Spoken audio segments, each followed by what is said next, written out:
Okay, weird. You right there? Apparently if I'm in WoW, my microphone doesn't work.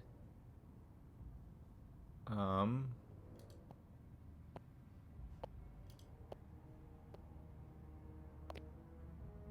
what the fuck?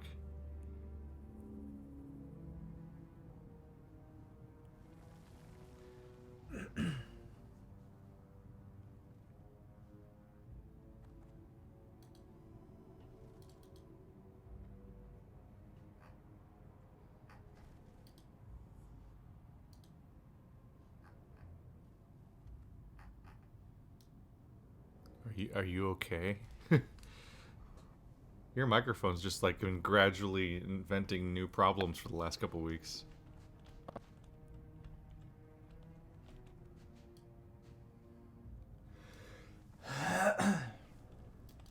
I think WoW has an in-game voice chat, so maybe it's trying to take it from you. Oh, does WoW have like an in-game voice chat? I believe so. Where would I find that? Sound? I Let's don't see. see. Oh, voice chat. There we go. That's definitely why. Okay, Yeah, output I device think it's would trying to be steal it away from you. Yeah. There. here. Yeah, there it is. At least like the way to Microphone join it. The way to device. join it at least is that next to chat there's an audio icon. When you click that, it brings up chat channels, which is horrifying. Because are you implying that there's a fucking general chat for voice? Because my god, who would be there? What kind of nightmares? But anyway, there's a server, there's a voice chat for the guild, but also no one uses it because everyone uses Discord.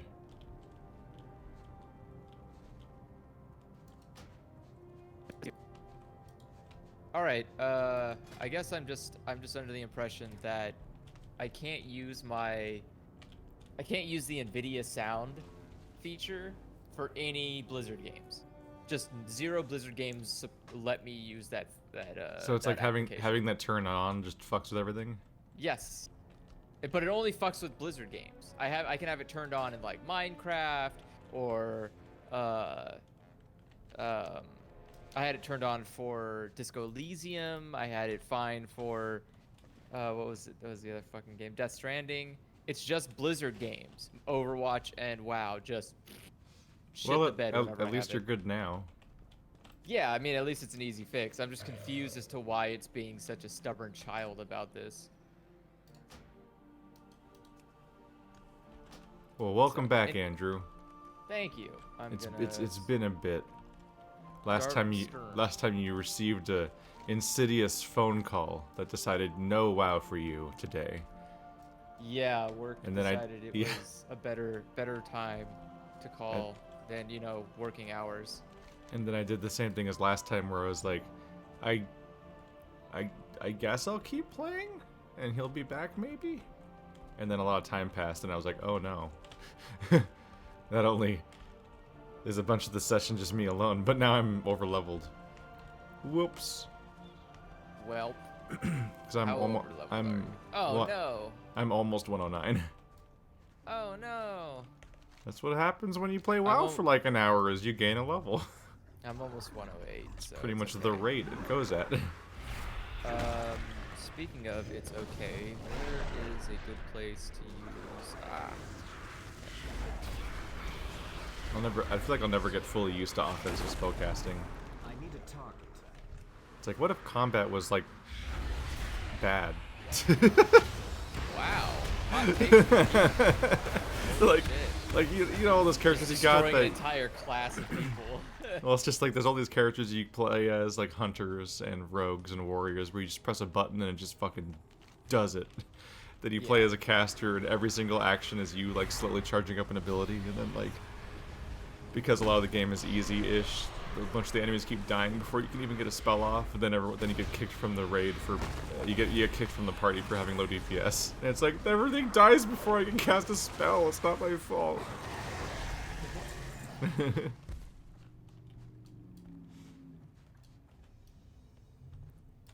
somewhat interested in hitting level cap because, from what I've heard, in the guild, warlocks are exceptionally rare. So having a warlock has its value. That said, I do think we've kind of missed the boat for this expansion, which shouldn't be that surprising because like the new one is like on the way. As far as like joining the raids goes and stuff, like getting much of an experience out of it, they're so far. I got a little actually. I got a story time. I had a bummer. So I was raiding with the guild and we kept recording playthroughs of the Cthulhu dungeon and whatnot. And something I noticed that's unusual, because I feel like during Breeding Crusade this wasn't the case, but now it is. Apparently, like a bunch of the bosses are optional, and you just kind of choose which ones you want to fight, basically. At least like maybe it's when like maybe your guild unlocks achievements. Because there are all these guild achievements, so maybe when you get the guild achievement for beating the dungeon, it then becomes like, just do whatever bosses you feel like, man, or whatever. Because every time I do the Cthulhu dungeon, like I was lucky enough that my first attempt at playing it ever, I got into like a run where you got to play every single boss fight, and I uploaded a video of that. It's like, oh look, a nice complete run to look at. But every time I do runs of that dungeon now, I think we only do like 5 bosses or less. And that includes the final boss and the first boss. It's like seemingly everything else in between just isn't that necessary. And it's like, huh. But anyway, a more extreme version of that is happening with the other raid that we do, which is the one that ends with Jaina Proudmoore. And it's the attack on it's like the Desaralor raid, the one that's like it's the attack on the starting town. That the Horde have in the expansion. And and I guess it's like a full-size raid, but I didn't understand that for like months, because every single time we do it, we just fight Jaina Proudmoore over and over again. And she's the final boss of the whole raid. I guess there's like a thing that lets you skip to her, which is frustrating. So I'll probably never see that full raid. Let alone any other raids, because I assume there's more than 2 raids in this expansion. But for a little bit there was 2 raids per night. But at this point, it's pretty much like they rapidly burst through the Cthulhu dungeon to beat the final boss really quickly, and then they teleport to the Jaina Proudmoore fight, and they just kill her, and then that's it for the night. And that's like what they do each time. And I guess the motivation, I guess it's all mechanical motivations, like they're killing Nazoth because he drops like some kind of item that makes your cape stronger, because this expansion has like a anti-madness cape to fight against the evil madness of the Lovecraft stuff. Okay. And then Jaina Proudmoore drops a water elemental mount, which people want. And so they're pretty much just getting those 2 things. So the only reason I get to fight the other bosses really is because they're trying to... they have to get to Enzoth for the cores that they want, and so they kill everything else that's directly in the way. But a lot of the other content's actually optional, and I don't get to see it anymore. I'm a little sad about that. So I think there being much motivation for raiding is going out the window right now. So I don't know how much we'll really necessarily have like an end game prep series where we hit the level cap and then we like prepare for the end game or whatever and then join them. But I presumably we could just raid with them when the new expansion comes out.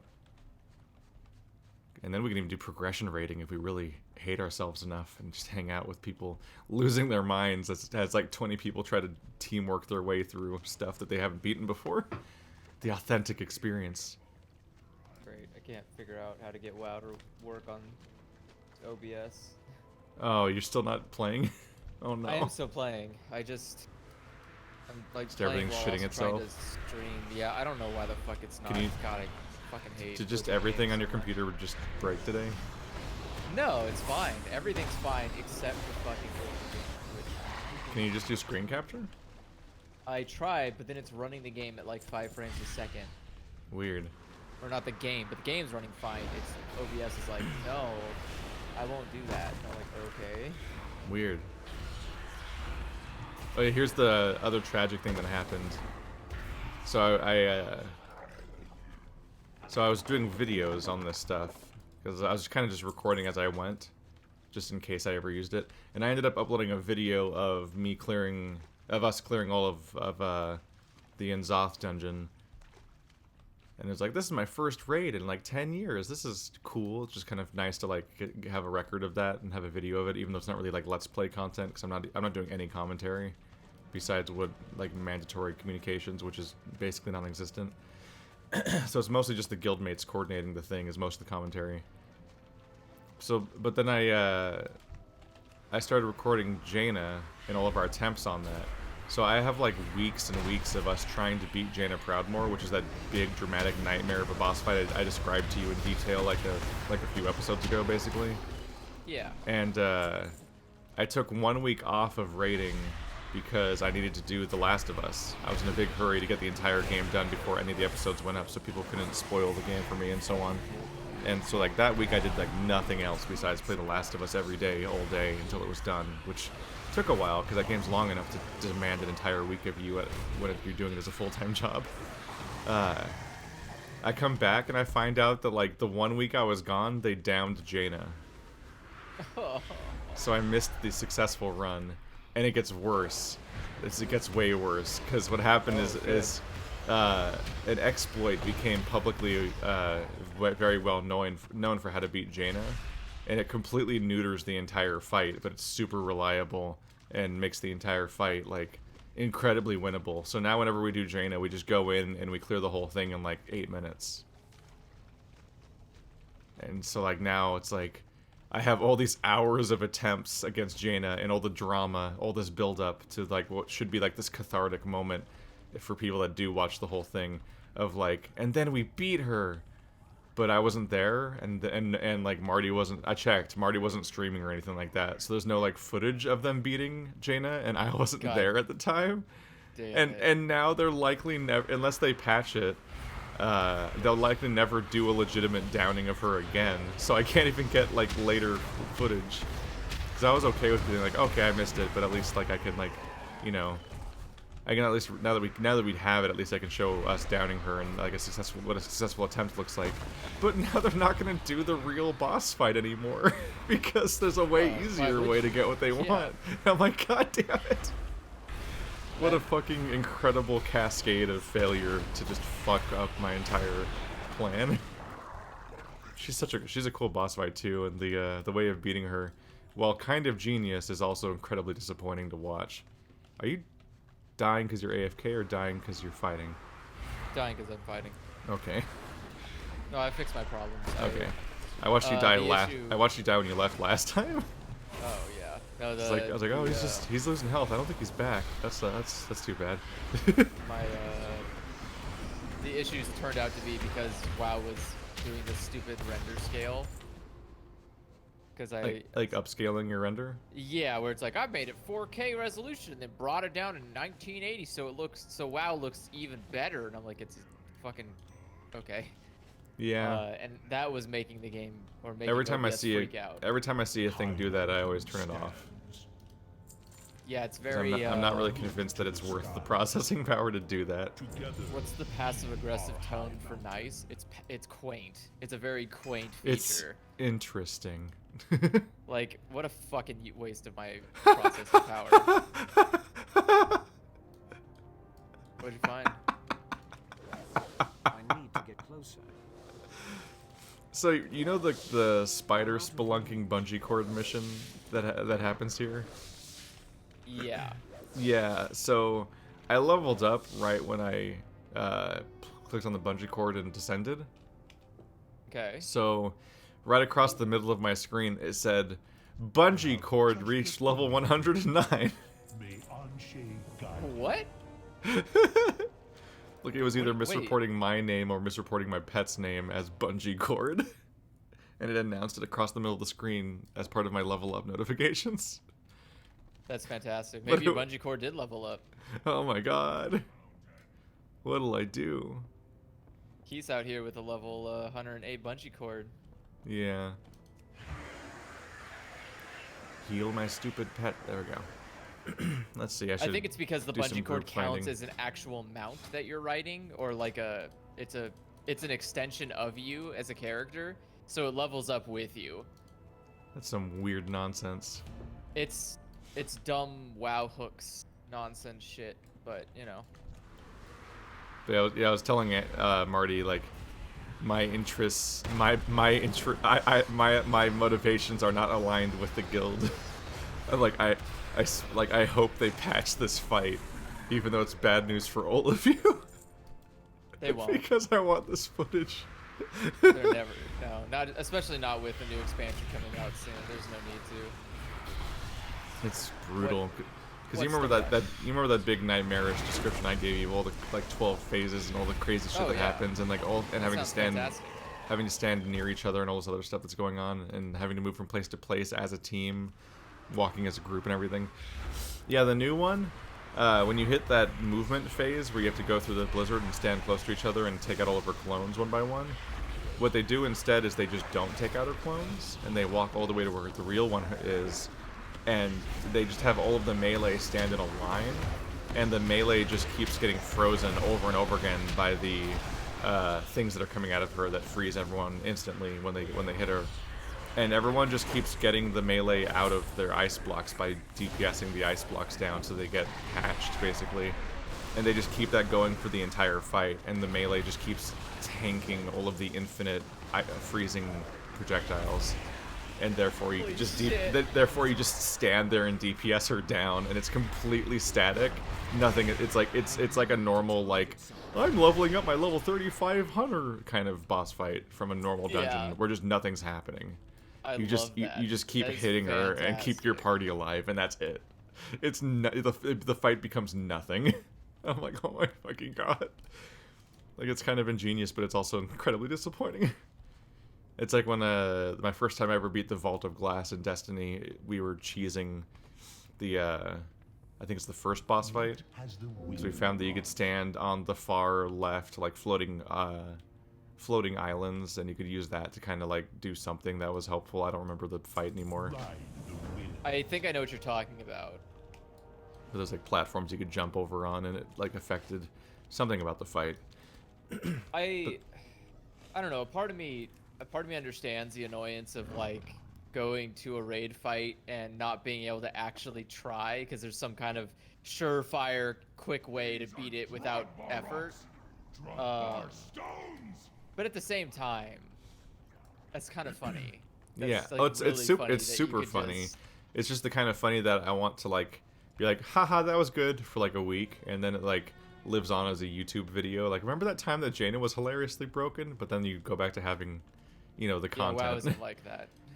Yeah, because if they just fix it, I mean, if they don't fix it, then it just becomes another element of WoW where you just kind of sleepwalk through it and get reward, which has been a problem for this game for a while. The raids are like the one bastion of like cool content in all of WoW, and so if they just break down and don't require, and people find ways to just cheat at them, then you're like, oh man. Yeah, you start feeling like, well, I guess that's it.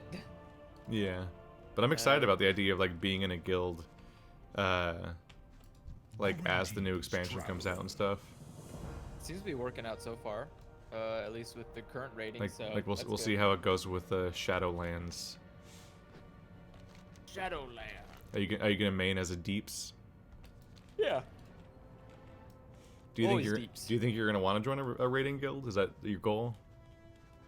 I mean, I'll probably raid when I'm high enough level, yeah. Yeah.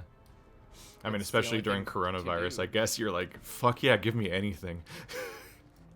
Pretty much, yeah. You're like, I can spend a few hours twice a week hearing people speak and Why is humans my- happen. Oh, shit. That's why. Okay, that makes a lot of sense. Hold on a second.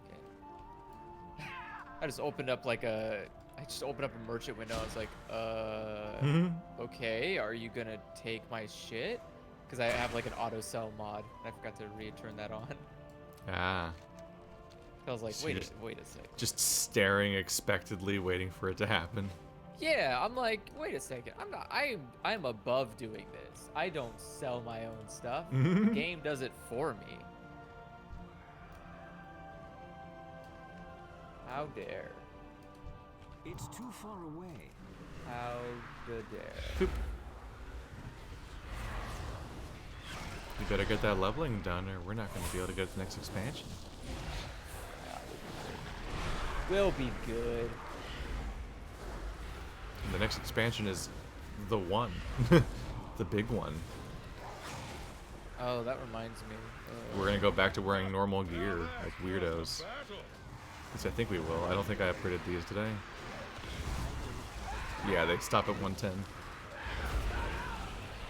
We'll play the current expansion at normal speed. Like That's it, it's losers. And by normal speed, I mean double speed because there's this the fucking the event is still happening. I did not fully know the thrust of what was happening because we played some of these. We played these Blood Elves for a little bit and then kind of fell off playing WoW for a bit. Then this event happened. It's like, oh god, only 1 month of double XP. Like we should hop in there and use that to its fullest. Here we are, like finishing the entire leveling process because it just became permanent. Like it went from extended to straight up permanent, where it's just like this is just how leveling works until we revamp all of leveling when the expansion comes out. Which, Makes sense. Might as well just get all your characters up to the level you want them to be, and then you take away the old system, replace it with a new one. Everyone's happy. No, I've been doing it on and off, just the whole time. Like my my hunter's almost caught up with us. Wow. Yep, and I have a few other alts that I leveled up here and there, but I switched to the hunter pretty hard once I unlocked the Voldenai. How are you liking what's it called so far, Hunter? It's fine. You get to have 2 pets running around and shit. I'm dying. Ow. I'm still working on the stupid goal of my army of foxes. So on my rogue, I'm grinding. I'm trying to grind high mountain or high totem and dark elves or whatever they're called. Nightborn, maybe. Oh, is that what they're called? I'm trying to grind drow and high mountain on my rogue here and there. And then every 3 days, I need to do a daily. There's a daily quest that shows up every 3 days in the drow area, and it has a chance of dropping an item that starts a quest chain, and your reward at the end of that quest chain is a fox mount. And that's the only orange fox mount in the entire game. The only other fox in the entire game. There's one that's completely covered way too much, like a fucking transformer in armor, because he's a PvP mount. So I don't want that one. And then the other one is the blue fox mount that has wings, and you have to pay for it. Oh. It's in the store. I'm like, 1, it's paid only, and 2, it's not orange. I've got a thing, because I know what zone I can go to get 2 orange fox like hunter pets, and I know where I can grind to get a cosmetic orange fox pet. So it's like I've got a plan, damn it. I've got a plan. And so to be an orange fox Voldenai character with 2 orange fox like Beastmaster pets and 1 orange fox cosmetic pet, and then an orange fox mount. And it'll be this fucked up headcanon lore that like this one fox rules over all the other ones because it has opposable thumbs and can use tools.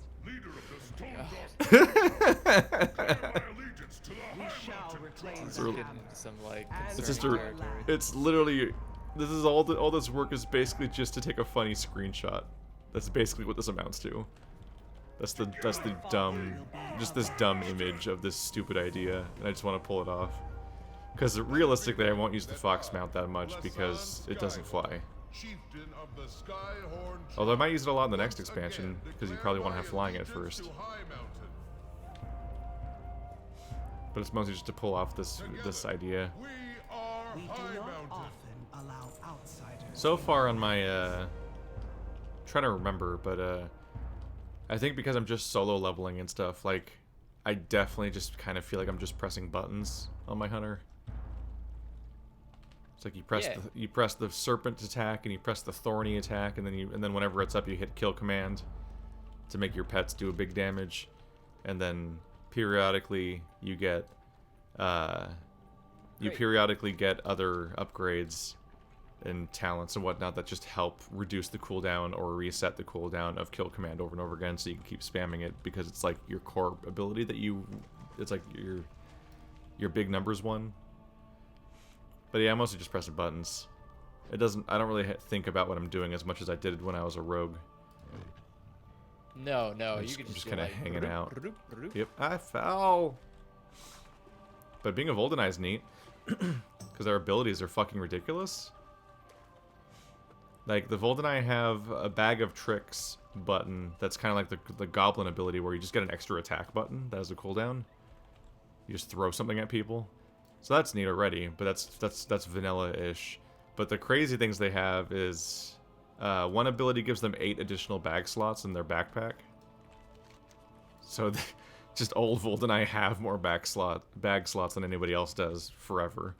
But the ridiculous ability is they have that camping ability, so they can just go anywhere and manually place a camp in the environment wherever they want it to be, and then they have another button that's just return to camp.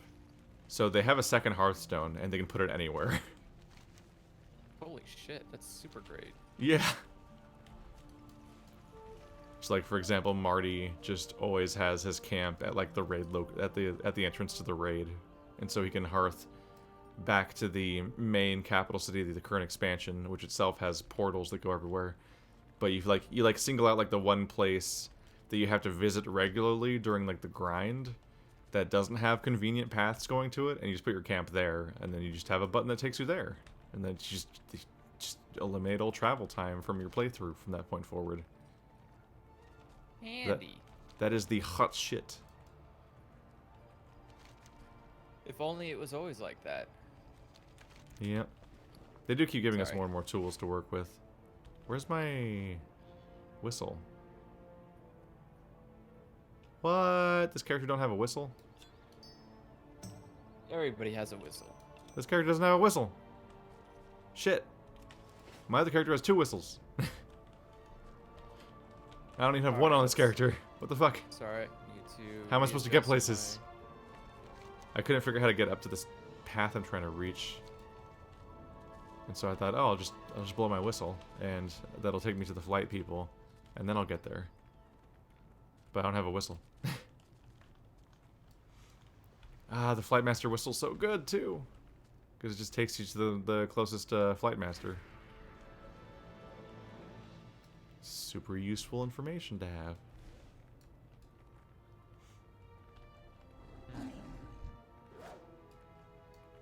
Is something breaking again? No, I'm resetting up my damage meter. Oh. You're definitely not catching up. Got it. Everything else is set. Yeah. Cool. I'm about to be 110, Andrew. Step it up. I'm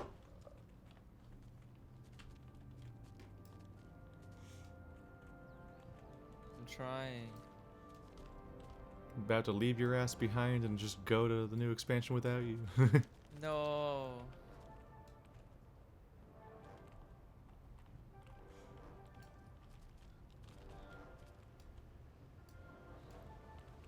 Why do you even need a damage meter? To keep track and make sure I'm actually doing my fucking job, or if I'm just being a piece of shit. I don't really care how other people are doing, because they're probably doing garbage, but I really care about how I'm doing. This is all That's how because you get you have better. you have the fear of underperforming in the next like group thing. Yeah, absolutely. So you I have mean, to I need know. Yeah. I have a Always important. ignorance is bliss approach. Yeah, a lot of people do because it's more fun that way, as most people put it, but I don't. Otherwise, WoW's just boring to me. What am I doing? I'm just press For 1, me, 2, 3, 4. 1, 2, 3, 4. For me, it's just like a lot of the time, there's only so much I can do on a given character, so it's not like I can usually like pull off some crazy fucking jukes and that'll make me like get extra numbers. Like, it's not like, oh man, I'm really underperforming here, I better like get hyper aggressive as Symmetra and look at it, oh man, look at that play I just did. It's like, you got like use your like 6 abilities that are your main things. They're all you pressed all the ones that have cooldowns, they're all on cooldown, and yeah. Hunters do, like, If later you- on, hunters have a lot of stuff going on that you need to be paying attention to. Like, Yeah. you need to remember to throw your dots on people. You need to remember to do your Aspect of the Wild mixed with Bestial Wraith, and then get, like, max DPS. Wrath. Because you can... Nah, Wraith. You weirdo. Because you can do, like, a nice It's clearly wombo Bestial combo. Wrath. You're No, not a Wraith. you're not a warlock. I am. You're not. A Warlock of the Mind. Because you can do a nice combo with Cobra Shot and Kill Command, where Aspect of the Wild, or wait, yeah, with Bestial Wrath, basically makes it so when you cast Cobra Shot, it automatically removes the cooldown for Kill Command, and then combined with Aspect of the Wild, you get an increase in your focus for a certain second, so you can just sit there and spam Cobra Shot, Kill Command, Cobra Shot, Kill Command, Cobra Shot, Kill Command, Cobra Shot, Kill Command. It just kills things. Beautiful. The damage. I think I'm supposed to be more careful with like Vendetta or something, and I'm not necessarily getting all that I can out of it with my rogue. But for the most part, it's just be in attack range, avoid the many things trying to kill you because you're a melee DPS. Yeah. And then keep your like your dots up.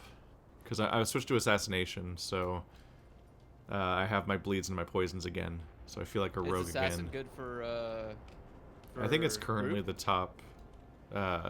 top raid spec for rogues. Nice. I think. But the Wait, you're it's not a- a rogue though. I said on my rogue in the raids. Oh, on your rogue. Sorry. I don't know what the I don't know what's good for warlocks. I have to get places where it matters first. I just always play as the pet spec when I play as characters that have pets, just because it's just fun to have an army of weird shit running around you. So that's hunters, warlocks, and death knights. Yeah. I really get a kick out of death knights being able to just fucking summon an army of the dead and just keep snowballing that shit. It's like, I don't know, am I using them correctly? Am I being efficient? I don't fucking know. There's 30 things on the screen. Hope something's happening. Yup. That's But you feel cool. It takes you back to those Diablo 2 Necromancer days. I mean, Diablo 3 necromancers are equally as bullshit sometimes. Oh yeah, those exist now. Let's get a move on. But I they're don't not. Necromancers in Diablo 3 aren't pet heavy as much as the what's it called, Czar? Cause I haven't really played. What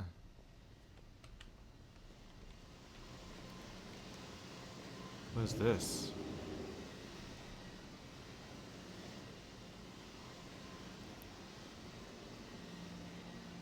Wait, this might be the new expansion. No, it's Stormheim. Okay. I was worried. It was like the war chief beckons. I'm like, wait, is this? Am I going? Am I leaving, or am I just doing a normal expansion thing? Has my time come? My God, my shoulder's been tapped. I forget that there's necromancers now in WoW. I mean in Diablo, because there was like a dedicated expansion just to adding, pretty much just for adding them to the game. Yeah. Like they were like, Diablo 2, blah blah blah, and then there was Diablo 2, the Hork Beckons or whatever the fuck, I don't know, Hergledy Burgledy, whatever the fuck, the Rise of the Lich King. You know, there was like an expansion at one point, which is when they also added the console versions and whatnot. But then, like, later on, they were just like, Diablo 3, the Necromancer. It was just an expansion to add the Necromancer. All they had for the whole expansion was just a new playable class. and no other like gameplay stuff really, or like no new like places to go. I don't think. I trust you are more than capable of handling whatever. Although it sounds like stand between you and the new ages. Diablo is just fucking Nathanos has been chaos. training a new generation of rangers. Like, it used to be that there was like They a concrete represent both our campaign that you past played from and front to our back, and then future. if you wanted to get really specific grinding done, you would like replay a specific part of the campaign. Kind of like how you do a Bale run, where you would just like launch into the... You just launch Act 5 and go fight Bale over and over again, basically. And that was all you'd really do. Oh, there's a hidden salute button. There we go. I think often about Like, our you would just future. keep replaying the same boss fight over and over again because you wanted the experience or drops or Are whatever. we not But destined now then it to sounds like go there's like away eventually? infinite procedurally generated content where it just keeps sending you on like No. rando missions to rando Forsaken will places, never and it stop will fighting. keep doing that forever. Not And while that's I coupled with the reign. fact that you now level Not when forever there are because of the still Paragon beings out levels, there and with your the numbers power just to go stop up death. forever. So you just play News from Captain Diablo Bradley, 3 lady. infinitely, They have and found it's the like temple. there's always something to do, but it's also The kind of like a Oblivion is landing meaningless nearby. noise They're feels. building fortifications now and will be ready It to lay sounds siege to your really command. unappealing to me when I try to like look into that. Good. Send it Sounds back. unappealing. It's to like me. just Tell them we are fucking. leaving I'm just like just fucking.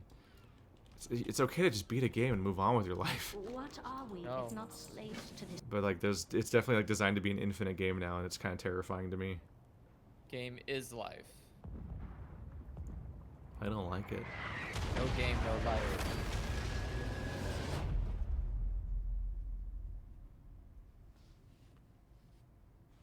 That's kind of the reason I never got in. I can't get myself into mobile games like on my phone. It's because all of them are commitments to your life.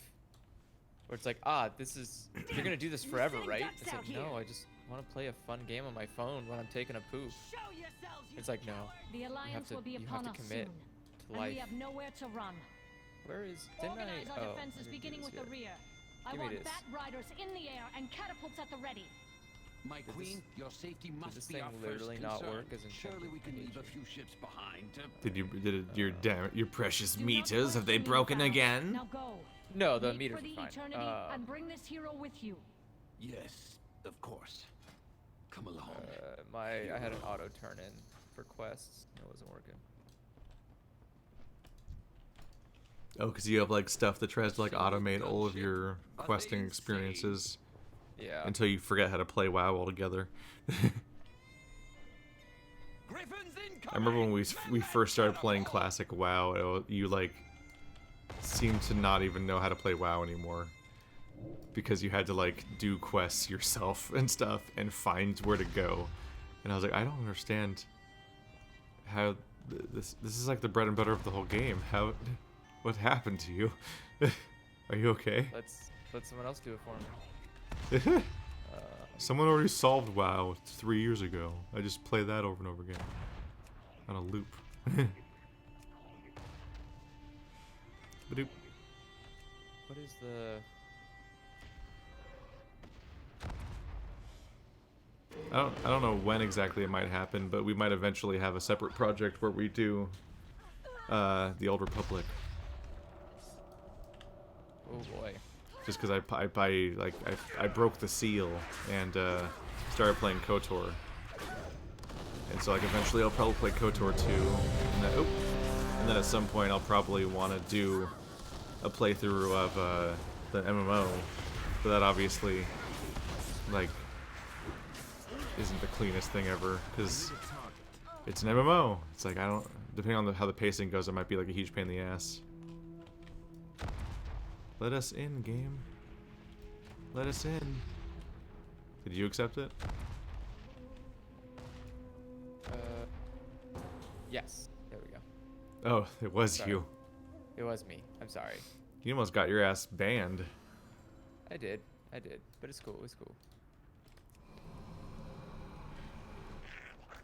Oh, she's a going.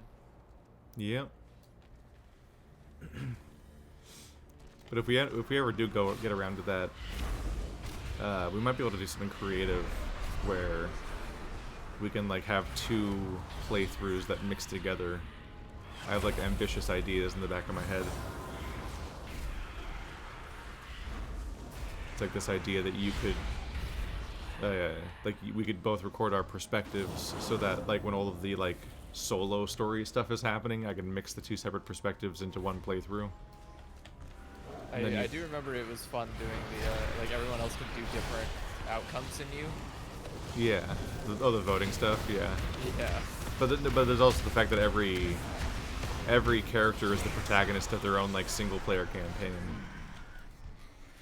And so an interesting thing for a playthrough might be to have the two of us play two different classes on the same team, and then both record us talking to like our party members and like doing our single player campaign along the way. And then I could edit those to like kind of almost like scenes of a show. Like it's like, oh, this part's from Daenerys' perspective and this part's from Ned's perspective and that kind of stuff. It would be next fucking level if I had like a full squad of 4 people that played all four classes on a team, and then I could show like the ultimate Old Republic fucking Let's Play where it's like all 4 separate perspectives of like interacting with their squad mates and making choices along their storyline and like having all of that narrative play out over the course of one giant nightmare playthrough. But I don't think that's exactly the kind of group that I have ready. No. Although I would imagine that. technically, it'd be a little nuts. I might be able to mix you and Colonel, but it's hard to say who the 4th would be. That's like in the field of people who are reliably recording and all that other stuff. Yeah. I mean, thankfully it's free to play, right? So. Yeah. What a nightmare that would be. And it'd be like, sure hope nobody ever loses footage over the course of the entire playthrough. Or there'll just be randomly a hole in one of the playthroughs where like story stuff never gets resolved. Or someone fucks up and forgets to record. Or who knows what other things go wrong. Oh god, what a nightmare. Yeah, it is helpful to use people who are both familiar with recording and also definitely set a reminder before every session to be like, all right guys, click that record button because oh my. I tried a version of this before, but what happened is some of the people in the group just were not a good fit for MMOs in general and found like the entire genre boring and quickly didn't want to actually keep going with the series. And then there was also like one part of it that didn't go super hot is that in that game, in each faction, the Force users are on one place and the non-Force users are another place in their starting zones. Yeah. And so they're split off and then you meet up later. And I had this idea in my head, like, oh, I'm not gonna do. I wasn't trying to do this crazy, multi-pronged, super edited, comprehensive playthrough that I'm talking about now. I figured we just all do our separate playthroughs, but people who wanted to see all the different perspectives could by watching the other people's channels. But the 2 people who were in the group that was on the opposite starting zone, neither of them uploaded any of it. Oh. So it was just that entire starting zone was just a void where I think it was that I think I was a Force user, and so they were the 2 people playing like the smuggler and the soldier, I think, the 2 like gun shooty boys, like one of them basically just wasn't a Let's Player, and the one that was a Let's Player was Bird, and he was in his phase of not really uploading much of anything all the time. So my idea was immediately dead in the water of being able to see like all the different perspectives. But yeah, that kind of project would be a massive pain in the ass, coordinating all that footage, and hoping hoping that every single person's completely reliable at not only always recording their footage correctly, but also being able to like send it and everything. But it does weirdly answer the question of like, how do you record a playthrough of Old Republic? It's like, well, there is kind of a way. Just have 4 people. Just do the whole fucking thing. I was a bad boy just now. Oh wait, no, never mind. Yeah, I did. Although now that I look at him, I'm like, never mind, that wasn't a boss. I'm fine. Oh. I was like, oh, naughty me, I pulled, but it was just I thought it's because he was so big that for a second there I was like, oh god, I just pulled the boss. I'm gonna get crucified. Oh lord. But he's nothing. He is nothing to me. Oh, poor guy. Bitch ass. Somebody to somebody. Yeah, we'll see if that happens one day or whatever. I mean, it sounds interesting. I haven't played what a Old nightmare Republic idea. in, like, years. Yeah, it'd be pretty straightforward. It's just whenever we hit the parts where it's like you're at the next chapter or whatever. There's always that part where you go to like the town on the planet and those like portal doors that only you can go through. Yeah. And like you go through them alone and do your story, and everyone else can at best spectate or nothing. And so in moments like that, everyone would mute their microphones and just do their solo playthroughs in parallel, and then the audience would get like the full experience basically. Because we'd all be doing our solo conversations with each of the main people and whatnot. And then whenever we're on our ship, there's like companion dialogue, and so people just have to record themselves like, you know, like reading the dialogue that they're picking and just generally just doing a single player let's play basically. Yeah, I mean, that would be...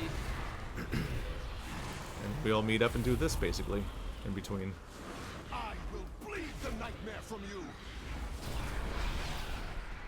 I know it's a hard idea because it's already failed before. I mean, I think it just takes, you know, it just takes the right people, like you said. Yeah, that's the struggle. I have a lot of questions like that to think about because, like, I think they're working. I think they've already announced that at some point there's going to be a Divinity Original Sin 3. So I've got to think about, like, do I want to play this one single player or do I want to play the multiplayer? Because I've played all of the multiplayer so far. And if I'm going to do it multiplayer, what's my group going to be? Yeah, you don't really have your old group no more. And then Wasteland 3. I need to get up to date on Wasteland 3 and how it works and whatnot, but it sounded like... You ever play Wasteland 2? No. In Wasteland 2, there was like a bunch of settlements, you know, like akin to like Fallout and stuff like that, Yeah. where there's like a bunch of settlements that have their internal storylines happening, and in particular, there was this interesting element where in Wasteland 2, you get a binary choice of like which of these two places to go. Like, where do you want to go to first, kind of thing. Okay. And I don't remember if it was clear or not, but like you're essentially like you're Commander Shepard and you're picking which place to go to on your pursuit of the main story and whatnot, in like the major locations you can usually go to in any order. But in this case, the story progressed in the one that you didn't go to without you being there. So it usually meant that shit got way worse there, and a lot of the characters died and stuff like that. So you get a different version of that playthrough based on which order you play the two zones in. Interesting. And I think, and from what I extrapolated from the idea of what I heard about Wasteland 3, is that it sounds like it's kind of like that, but multiplayer. By which I mean, in Wasteland 3, you can have going to different parts. Yeah, like specifically, they're talking about how like you can play Wasteland 3 separately from each other, and like you could be logging in on a particular day and like find out what the other person did and stuff like that. And like that's crazy, because Divinity Original Sin was like you play as like a squad of like 2 to 4 people, and the whole gimmick is that you're all like fully fleshed out characters, because Divinity Original Sin 2, all four of you are the protagonist. You're like competing protagonists that are competing to be the protagonist, essentially. And so you can like make choices that are against the interest of the other characters, and like you're also each playing out your individual story, kind of like in like Old Republic, but it's all existing in one place, and you cooperate during fights and so on and so forth. So it's like in that one, like we played the whole game together because that made sense. And you just kind of would sometimes go private off and do your individual storylines separately sometimes when necessary, like I said about the Old Republic thing, basically. But like the main story, we were together because we generally had the same main story. But what sounds crazy about Wasteland is it seems like 2 players could play the game in parallel, and each player has their entire own separate squad of characters that is an equally valid group of like the outlaw people or whatever they're called, or like the Rangers, I think they're called. It's like these post-apocalyptic sheriff types, basically. And it's like in each game you're always playing as like a group of Rangers that is out to, you know, resolve the story that's happening this time. And so it sounds fucking insane, the idea that players could be playing multiple groups of Rangers in the same single-player world, but not single-player. And essentially, like, yeah, like, instead of I went to one place and then the other place suffered the consequences of me not going there, it could be more like I went to one place and the other Rangers went somewhere else, and so I only find out secondhand what they did to that place or whatever the hell. That's the version I built up in my head, at least. I haven't looked too closely at it yet, and I need to take a closer look because it's coming out in a few months, I think. But I'm really fucking curious how the fuck multiplayer works in that game. That would be really crazy. I would love the idea of like yeah, like almost a choose your own adventure, or not choose your own adventure, but like everyone is the main character, but no one is left behind type deal in a story. But there's not like yeah, like you're talking about, there's not like a city that's like, well, you weren't the main character's focus, so fuck you, I guess. Yeah. That sounds really cool. It's super weird to think about.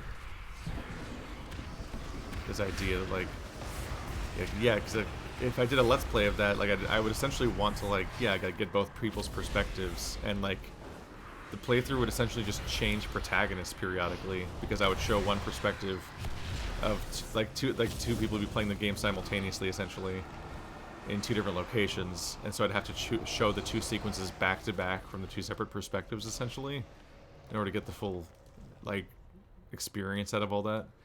But it's crazy to think about. It's like normally when you have co-op in an RPG, you're usually the co-op partners within one party. So with the moment I heard that you play as separate entire parties in Wasteland 3 in the multiplayer, I was like, how the fuck?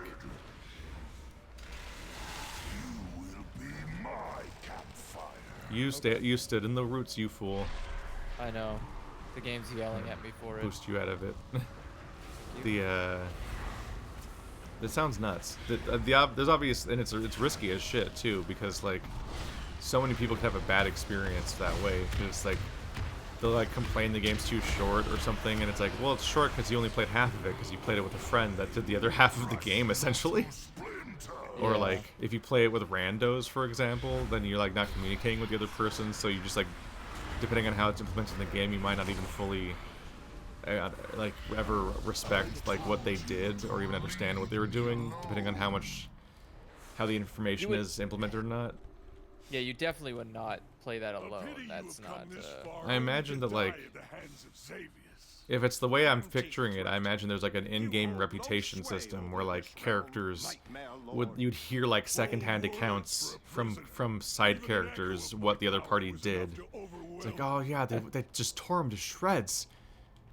They didn't even save. Just came in here and fucked everything up. They didn't even save the hostages. They just blew the whole city up. Imagine being a separate character who isn't from the vault in Fallout 3, and just hearing about the things that the protagonist did while doing your own separate story, finding out about what happened to Megaton or this and that and stuff like that. That does sound fun. If it works at all, and also if they stuck with that idea, because I literally have not looked into, like, I could be somebody who's informed about the game might be completely baffled by me right now, because I have not looked at all at Wasteland 3 in like a year or 2. I just saw the initial announcement where it sounded a whole lot like you're gonna play as entire separate parties in parallel with each other, which sounds ambitious as shit, and I have no idea how they'll pull it off. I mean, MMOs can kind of do it. I mean, MMOs do it by not having any RPG. Well, yeah, that's true. You just grind, and a linear story plays out in front of you, but you don't do anything. you just keep beating it like it's Mario. Like it's Mario. Like it's just a game. Like it's just like the rest of video games where you just beat it, and that's it. That's the primary thing you do in the story of MMOs is you beat them, and that's it. Almost none of them have choices. It's only specifically Old Republic and maybe Guild Wars 2, and I'm not really sure. Yeah, Guild Wars I don't know 2 if had a Guild Wars. plot. Yeah, it had a plot and had dialogue choices and cutscenes with the voice acting, which was neat. I don't know how much anything you did mattered in that game. I didn't play it enough. Oh, yeah, I don't know how much your contributions mattered. Whereas I believe, at least in the original game, that Old Republic largely tries to, you know, be a real RPG campaign with choices and consequences and characters that like and don't like you and so on in your party. Like it's because it's trying to be a microcosm of the original Old Republic games. I've also heard that apparently the story goes to shit after the first game. I've heard that the expansions oh god, they're blowing me into eggs. Onyxia fears. I've never even played Onyxia before, and I had the moment of like, oh god. What was I saying? I've heard from commenters that apparently, unless you're playing as the most generic person on each team, all of the expansions stories are just shit for your class. Oh, I was supposed to be running. Whoops. I let it push me too much at first. So like the Jedi okay, Knight and the Sith Warrior, I think he's called. Like apparently, like those keep getting the most of the attention narratively, and everyone else gets like sidelined like crazy, which is definitely not what the point of that was supposed to be. Sounds like they kind of mishandled that. But I've heard that the stories are really good in the main game, at least. Like especially like on the Sith side, the Inquisitor and the Agent are supposed to have really cool storylines.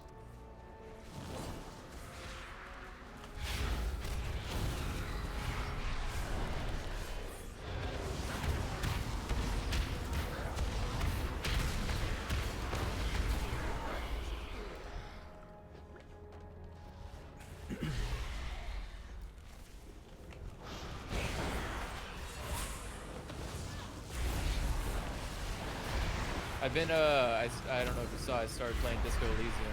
Yeah. I skipped to a part where you're trying to figure out pronunciations on some things, and I was like, that was a conclusion you drew. Oh, yeah. Never seen a lot of those words before, so I was like, ooh, this is rough. I guess I'm learning vocabulary on the fly here. Like, I was never completely confident in how I pronounced it, but you took that one fictional character's name with a J in it in a fucking direction. Yeah, as far as I could tell, he's called like Helm Dollarman. And you just went like like you really fixated on the J and you went fucking crazy with it. Look, man, but like some none of letters the, are but also important none of the syllables that you said even reflected any of the syllables in the name. So like you just kind of like landed somewhere. I was like, what the fuck did you just say? I can't even like reverse engineer that back like from the word on the screen to draw any conclusions. He just said noises. I did my job.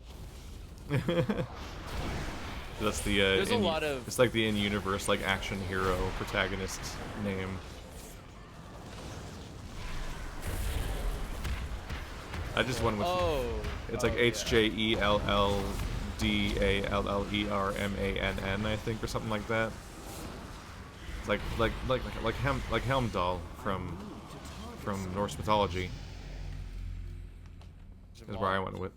What? You know Helmdall, the guy that guards the Rainbow Bridge? Yeah. Yeah, it's like, well, that was most of the name, so I figured it was that. I'm saying the name you spelled out sounds like Jamal. What? Exactly. That's not even. None of it spells that, even a little bit. No, it doesn't.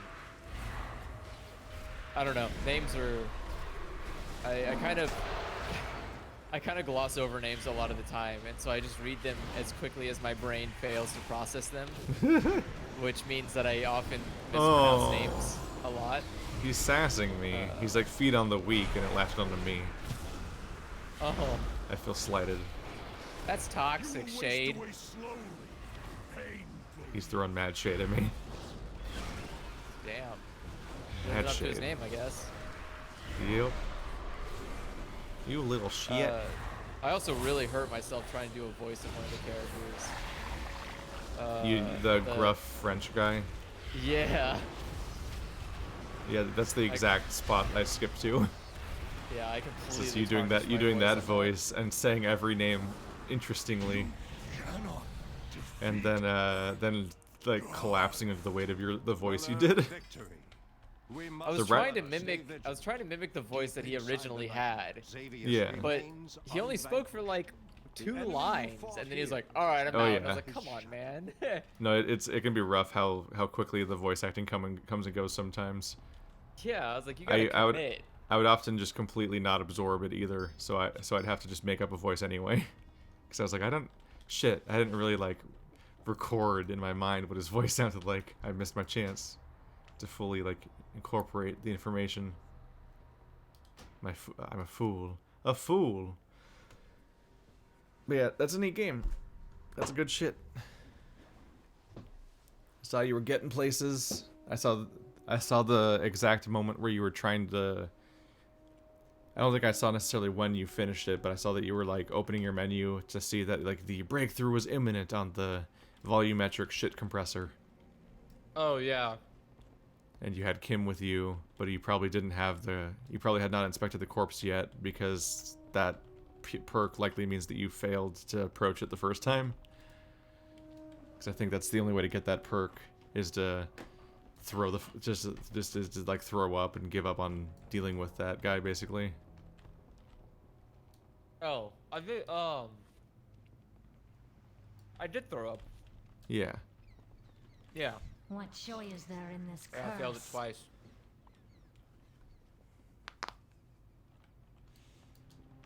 What did I just do? We're sitting ducks out here. Oh, I just You did the restarted same- this stupid thing, right? Show yourself. The Better than me. Alliance will be I upon us accidentally soon, had and we have nowhere to run. what's his face teleport me out of here. Organize our defenses. What have you beginning done? here. Teleported.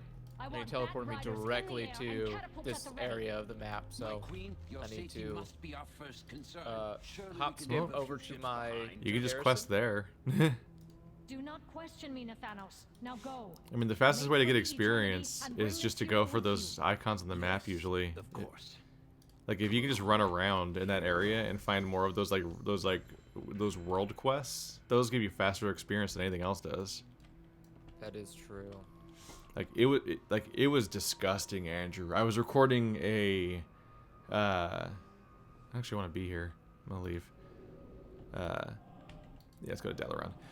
I was recording a Patreon Q&A, and over the course of that one Patreon Q&A, I finished the entirety of Draenor. Wow. Because I just ran to like the 3 or 4 like world quests that I knew about in that icy area, and then just left. I didn't go back to the garrison a single time. I didn't do any quests in the Snowy Wolf area, because I've already done that zone twice recently. Once as a warlock, and before that as my rogue. This time I just said fuck it, and I just like left that entire area, and I just did the 4 world quests real quick, then ran to the jungle area that's next to that, did its 4 world quests, then ran to the next zone and did like 1 or 2, and I had already out-leveled the entire expansion. Well, Like you just track those things down, and you just hit those nodes, and you just chain react out of the expansion. It's so much faster than doing real quests, especially since you don't even have to turn them in. They complete on the spot, which is great. I mean, it does. That makes sense given how I do remember when I originally played. It was it's just a lot about you got to do these bonus objectives. That's where like the good loot and the good experience is. So just just run. You're basically running all over the zone, trying to get to these objectives. Okay. Well, you're That also was thinking weird. about the fact that like they tried to make endgame more varied So instead of just doing the Burning Crusade thing where you play the same 3 daily quests every single day, you instead just kind of go into the map and like randomly generated daily quests are just all over the place. And then you get, and then when you do the 4 for the emissary, you get an additional reward. And that kind of just keeps you busy in a more entertaining way day to day when that expansion is the current content. But that's different from these other world quests, because those are the world quests that you get for the emissary and everything. But there's some kind of other thing that I can only think to call world quests, but they're a whole different category, which is that like throughout Draenor and Legion, I don't remember if they were in Battle for Azeroth or not, but in Draenor and Legion, there are these things that are like world quests, but they're one-time permanent turn-ins. Like there's yeah. You're just walking around the map, and there's just this node that's like, I'll give you like 50,000 fucking experience if you do this quest. And it's like, all right, and then you just, with the moment you hit the requirement for it being done, it just goes and it fades out of existence, and it was never in your quest log in the first place. Yeah, I forget what those are called, but I do remember those. Yeah, we did a few of them when we first got to Heim Totem. But my big discovery was definitely when I was playing my hunter in Draenor, where I was like, okay, yeah, you could just fucking blitz out of the entire expansion if you just quickly find these and do them as fast as possible and ignore all the exclamation points. Yeah, that's basically what it's the same method for or it's a different method besides just instance hopping. It's faster too. It's faster than instances, especially with Yeah, the double well, XP bonus. Yeah, if you're playing DPS, it's definitely a lot faster. Because technically, as a tank or a healer, you can kind of get through a lot faster. Because like being a healer is a lot harder to do that on your own, more often than not. So you can kind of go by really fast with instances. Shit, my pet died. Revive. But yeah. And Draenor, thankfully, is a lot smaller than Legion, so it's really easy to get those areas. You can just like jump, like run over to them, basically. Whereas Legion, I feel like you kind of have to fly to location, which is frustrating. That benthic gear is so garbage. What? They're talking about the benthic gear that I think I've mentioned a few times before, which is that there's a region in the current expansion level 109. Heyo. that you unlock it by finishing the narrative of all of the other areas, basically. It's like Okay. the story then takes you to like this Atlantis type place, and when you're in that Atlantis type place, you where are the squall hunters? Oh, okay. When you're in this Atlantis type place, there's a special gear type called benthic that you very, very slowly unlock.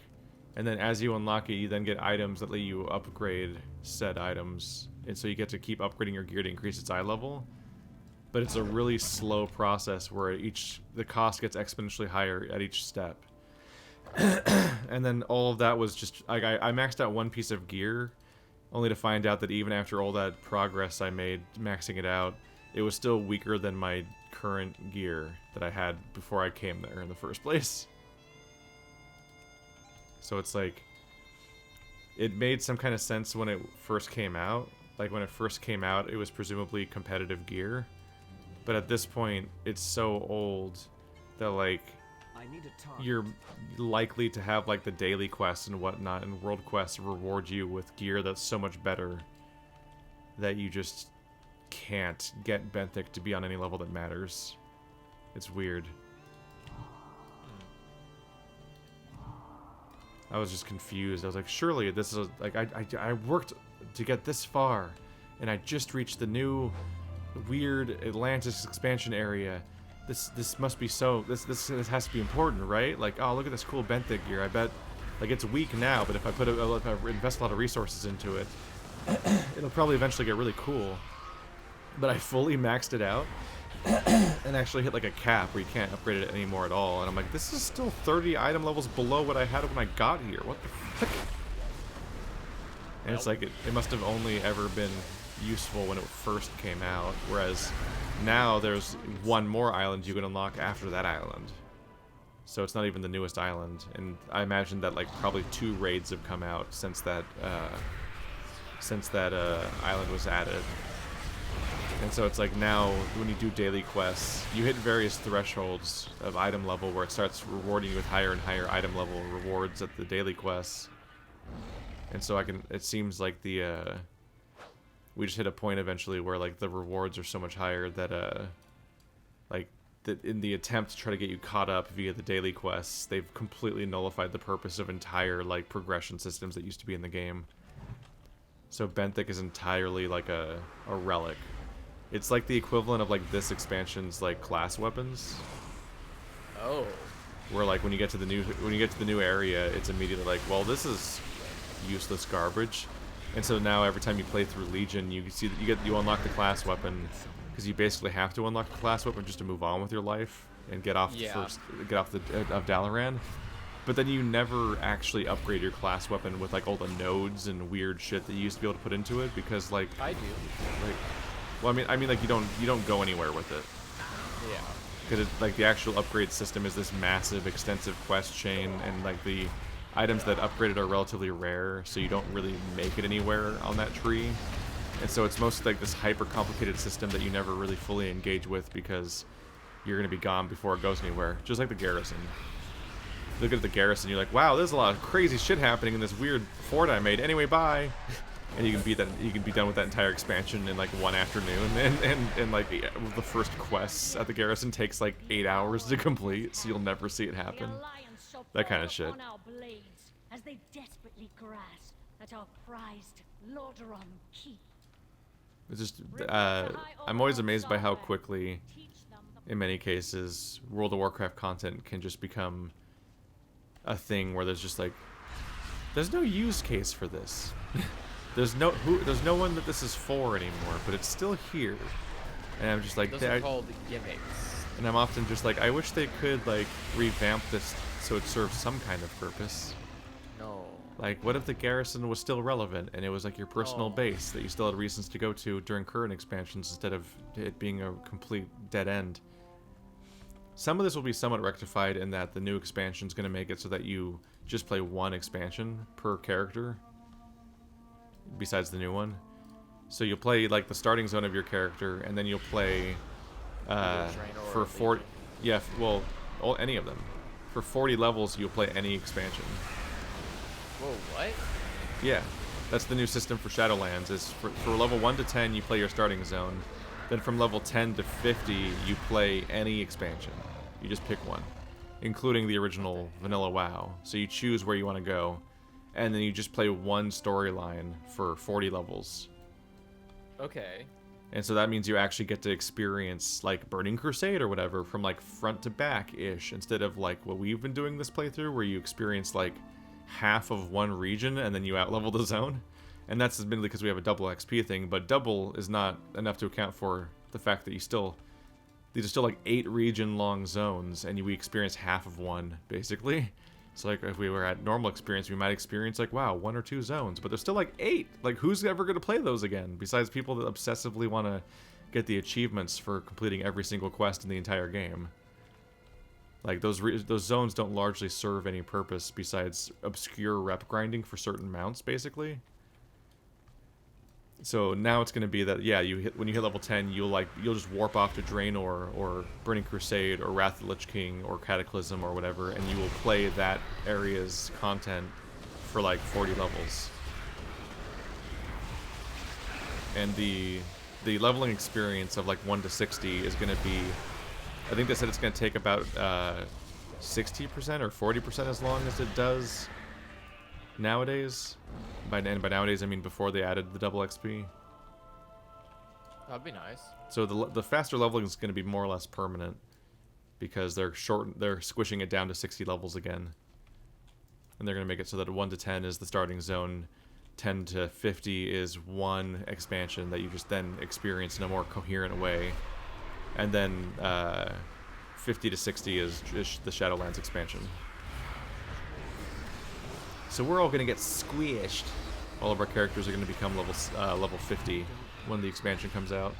All the ones that are all the ones are level 120. Whereas anyone who's in between, it will like they'll math it out basically. Like, oh, you're 2/3. Well, it'd be like it's like oh, you're 2/3 of the way to 120, so that means you're 2/3 of the way to 50.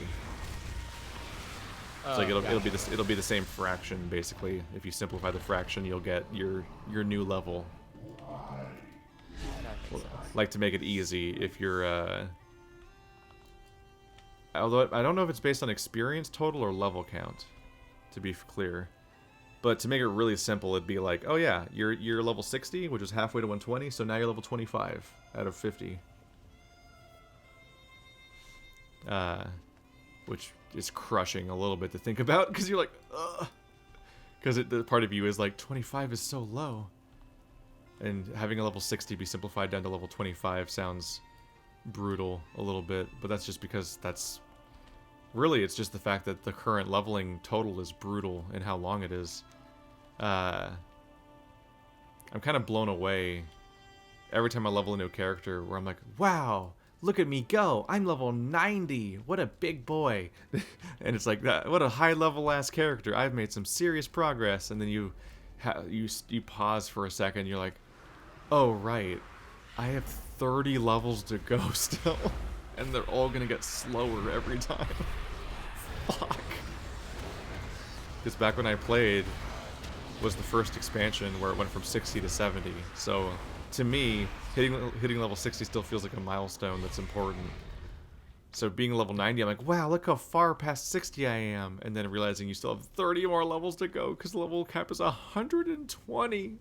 Is like every time there's like a... Like, it is a relatively fast process, especially with the double XP, but I definitely have, like, a part where I'm taking it back for a moment, and I'm like, there's, like, gut punches where, like, the wind comes out of your sails, and you realize, like, there's still so much more to go. But it's, to some extent, that's welcome, because I'm sitting here playing it as a time waster. I already have my max level character, so everyone else is just... I'm leveling them just for the experience of leveling them or something, while I multitask and watch the shittier things on Netflix that I don't want to watch directly, like 13 Reasons Why, or I consume YouTube content. Yeah, that's kind of what I've been doing with Minecraft, is I'll use it to pass the time when I'm trying to, what's it called? Trying just to turn off, I guess. Yeah. 'Cause it's like, I'll use it for some documentaries, but really the big one as far as shows goes was 13 Reasons Why. Like, I wanted to know how stupid it was gonna get and how it was gonna end, because that show's such a train wreck. But that show's also so boring to watch with your eyes, because it's just people in a desaturated school. Like a desaturated school. Because it's a sad, serious show, or at least it's trying to be. So like many hack shows, like The Walking Dead and whatnot, they do that by like desaturating the show. So yeah, everything's just, like all the colors are muted because it's a sad show, and it's just the same. That's like, oh, yeah. And it's just the same actors in the same school every episode for 4 seasons. It's a lot. Yeah, it turns out that life is actually very mundane. Yeah, but the show just kept getting dumber, so it's very funny being able to talk about it and knowing what they did with that show. So like it was worth the journey. That show is an incredible train wreck. Have you ever seen the show Gilmore Girls? No. Okay. There was a time where I watched that show, where like my mom and sister would watch that show religiously, and I would watch that with them before I watched a show that came after it, and I can't remember what it was. I think it was like 24 or something. That sounds in character. Well, like me and my mom used to watch 24, and then before that, I would sit and like eat dinner, and because I don't want to eat dinner while watching 24. That's like I gotta pay attention. I've got to be in my correct position, like leaning forward. Yeah, like I gotta lean forward, I gotta get ready to yell when it's like, you know, Jack's about to kill a guy. It's like, get him in the fucking neck! Dude, I love 24. It was great. It was like the bottom of the barrel of stupid action. But it was so fun. Every watching. single character gets killed, basically, including the president like 6 times. Yeah. At least that show was semi-forward thinking. It had the first, the show had a first black president 4 years before Obama was elected. And then killed him to death. And They did assassinate him. And then I think it brought him back and then killed him again. No, he wasn't brought back. That was the Nixon stand-in, I think. I believe he was the one. Or no, that was his brother. His brother pretended to get killed, and then his brother came back, being like, "I didn't die," and it was like, "Oh shit!" Pretended to get killed. Yeah, it was like a CIA cover or something like that. You know how it is. It's my evil twin brother. Grr. No, he was just gone. People just assumed he's dead. They did like a whole funeral, shoot. That like, show rifles. feels like a soap. It sounds like a soap opera, but with murder. Yeah, that's all it is. It's just a soap opera for men. Like it's just barely held together by duct tape plot, and it's just an excuse to kill every single character. Oh yeah, I honestly I did not. At no point do I question that at all. It's definitely just a really creepily patriotic over dramatization of what America believes happens with like you know, alphabet agencies. It's like, what happens with the CIA? It's like probably undercover action sequences and bombs and saving the world. It's like, nah, they just like did a bunch of paperwork and found out this guy was doing bad shit, so they extorted him for money and then made him give up his position. But with like explosions. And he's one of those exhausting characters that's like, I'm above the law. The law is just between me and justice. So he's like breaking every single Geneva Convention and torturing people and doing horrible things. Oh, yeah. And you're supposed to think he's the good guy. He's not a hero. He's not a hero in any sense of reality, but he's definitely a hero in the universe of 24. Yeah, in the universe. Because it's a universe that's designed from the ground up to prove him right every time. Yeah, though he does. I mean, to its credit, it does punish him a lot for his actions.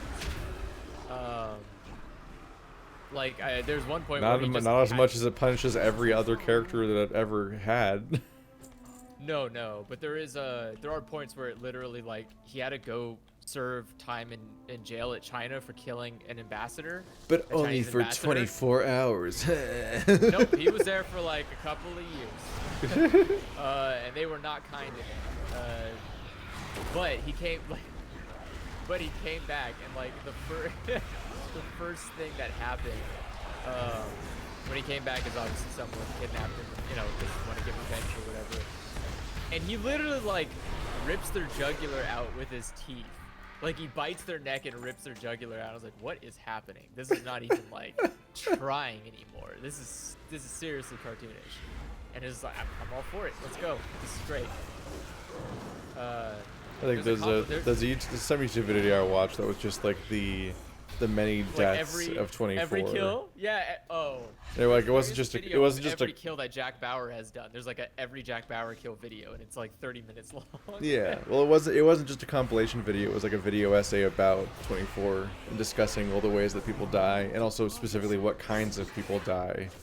But it's also like every family member of Jack Bauer, and then the replacement family members of Jack Bauer, and also the president, and also himself. Like it's just like looping and looping and looping, and like nobody is safe in this world. Like who gets killed by Jack Bauer, and it's like not just who dies in the show, but who specifically gets killed by him. And it's like he kills his own partners, he kills his own president, he kills his wife probably. Like he just like I don't remember the details exactly, but it was like he just kept killing it. Every named character gets killed, and not just by anyone, but like by him. Like it's not even like 24 style. It's like Taken style. Where like, oh no, bad things happen to Bauer. It's like no, Bauer kills everyone. Everyone's a secret agent betraying Bauer, including his closest family members. Yeah. What a dumb show. It's incredible. I will conquer I think your you mean tribes and take perfect the show. Aegis for my own. I don't know. But I remember watching Gilmore Your Girls, cage and while it still I stands. I The was really gods will not confused because tolerate everyone your talked actions, so Raikou. fucking fast in You that show. will answer for Like your everyone talked heresy. in a level as if they knew exactly what the person was already gonna say, type of level. And it bothered me. Like I continually complained about it every week. Where I was like, why the fuck? How does she think that fast? How does she have such a fucking witty comeback? How did Like, she it would've think ta- that fast? It was literally a guy was like, okay, I don't Well, have coffee. she's She's like, how do you not have coffee? fictional. I don't know what I'm gonna do. I know, but the tone, the way that they edited the show to have them speak in that manner was so jarring to me. Where I was like, I can't even keep up as an audience member with the train of thought. Like, are they reacting? How did they react? Because they had to reply in less than 30 seconds. Like, the moment someone says something, they literally have to have an entire paragraph of answer. And it's like, how the fuck? What? Am I dumb? Am I a dumbass? Do I not reply faster than other people? And I was like started watching other people and be like, okay, no one replies this, no one talks this fast. This is television fast. Okay, got it. But there was like a moment where I seriously doubted myself of like thinking I was stupid because I couldn't speak as fast as these people on television. I was like, how the fuck are they, like, how are they doing this? They're speaking television fast. It was seriously, look up any clip from Gilmore Girls and it's absurd how fast and witty these people are. It's like just it's unnatural to an uncomfortable degree. Like there is typical over-the-topness replies where it's like, how could you? And then there's like, okay, I'm gonna give you a 4-point thesis on exactly why that was a rude thing to say to me in less than 3 seconds flat. I'm like, what? Did I just take a lecture seminar? What the fuck happened here? It's called art, Andrew. I guess, sure. You could call it art. You could also call it an insult to all things television. But most people call it art. It's fantastic. There's a lot of interesting things on television. Boy howdy. Boy howdy. Boy howdy. I feel like the golden age of television is over though. Because now it's made for people that aren't me. Damn. That's a Well, take. it is. I mean, television's made for the young, more than it's made for, well, except for like, shitty soap operas and shows that I'm not the target demographic for. But the majority of newer shows feel like they're made for an audience that's not me ever. Like I don't know. Everything just feels. Maybe I'm just getting more bitter as time goes by. I just feel like everyone's kind of fucking. I don't know. I can't relate to any of them. It's weird. Like at least I can. There are empathy. I can pretend to empathize with certain characters because, like, yeah, I know somebody who's had that situation, sure. But like, I feel like most television. Why are you now here? And what, Dalaran? You're not leveling right. No, I was doing quests. I had to do my leatherworking quests. So I'm like, I was getting level better. I'm here because I'm bad. going to Orgrimmar. Because I'm done with this expansion. I'm just going to go wait in town. Probably play my hunter while I wait for you to catch up. What level are you? I've been 110 for a while. Oh, I'm sorry. I'm halfway to 110. Yep, I'll be right back. I need to use the restroom.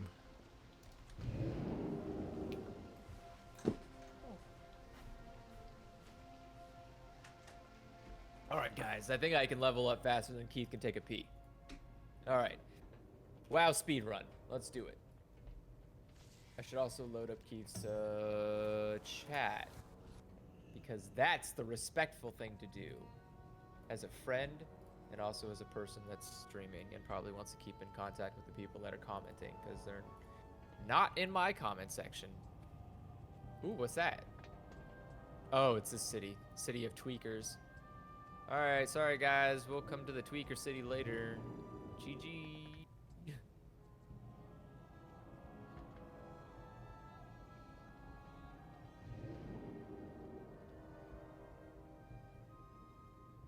Let's see. Alright, so wait, am I flying on my actual mount? Oh, that's pretty cool. I didn't notice that.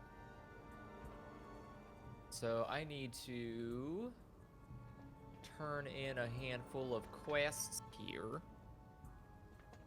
Right? Or did I click the wrong place? No, I didn't. Okay, cool. Yeah. Turn in a bunch of quests. And then I will be level 110. Guild and communities. What do I get for guild and communities?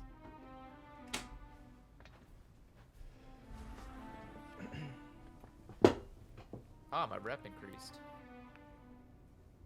Nice. Nice, nice. I'm back. Oh my god, welcome back. Back in the saddle again. How am I looking I'm with back. Bilgewater? Are they loving me yet? Bilgewater is loving me. Alright, time to be Thunderbluff. Uh-oh. I don't know where... Time to be Well. Thunderbluff? Yeah, I don't know where my thing is, but, oh well. What does that mean? The tunic. Or tabard, sorry. Oh, like just to switch to a tabard? Yeah. I was gonna say that doesn't matter too often because it only applies when we're in a dungeon. How am I doing on Well, Bilgewater? we're doing We're dungeons. getting up there. Yeah. Have I? How much I I can't remember. Have I explained to you how fucking stupid 13 Reasons Why is?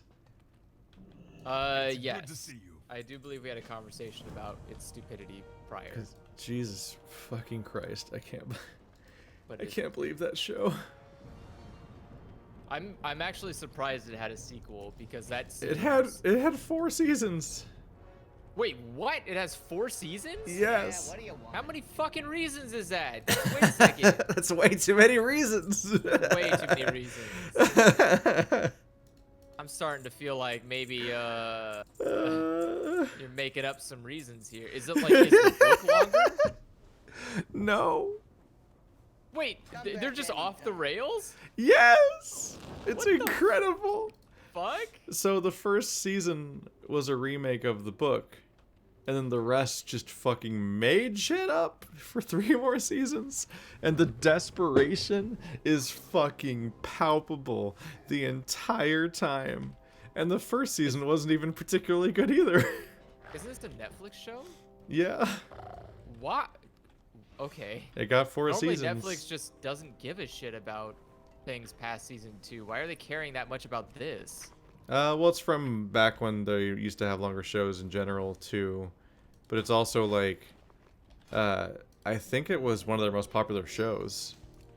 That's Well, unfortunate. while also being one of their most controversial shows because it was like provably linked to increased actual suicide.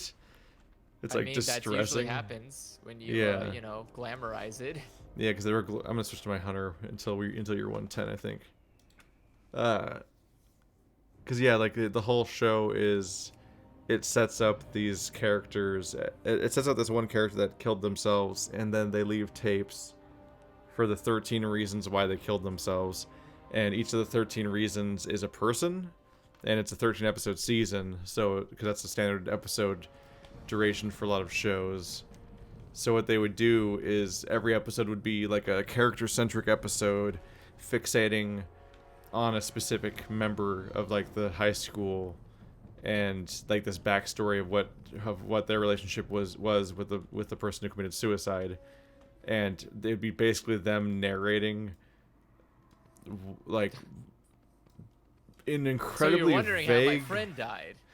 Well, it's like, well, no, it'd be like it'd be the tape. The narration would be the tape itself, and all of the tapes are voiced in the most infuriating way, where they speak in incredibly vague terms, where every single statement is designed to be like the next stage of yet another mystery over and over again, because Wait, then the person who killed themselves? yes, she had a flair for like pacing and the dramatic apparently, because I can't remember her name anymore, but the girl who killed Can't remember her name? Isn't she a No. main character in the fucking show? I mean, she's dead the whole time.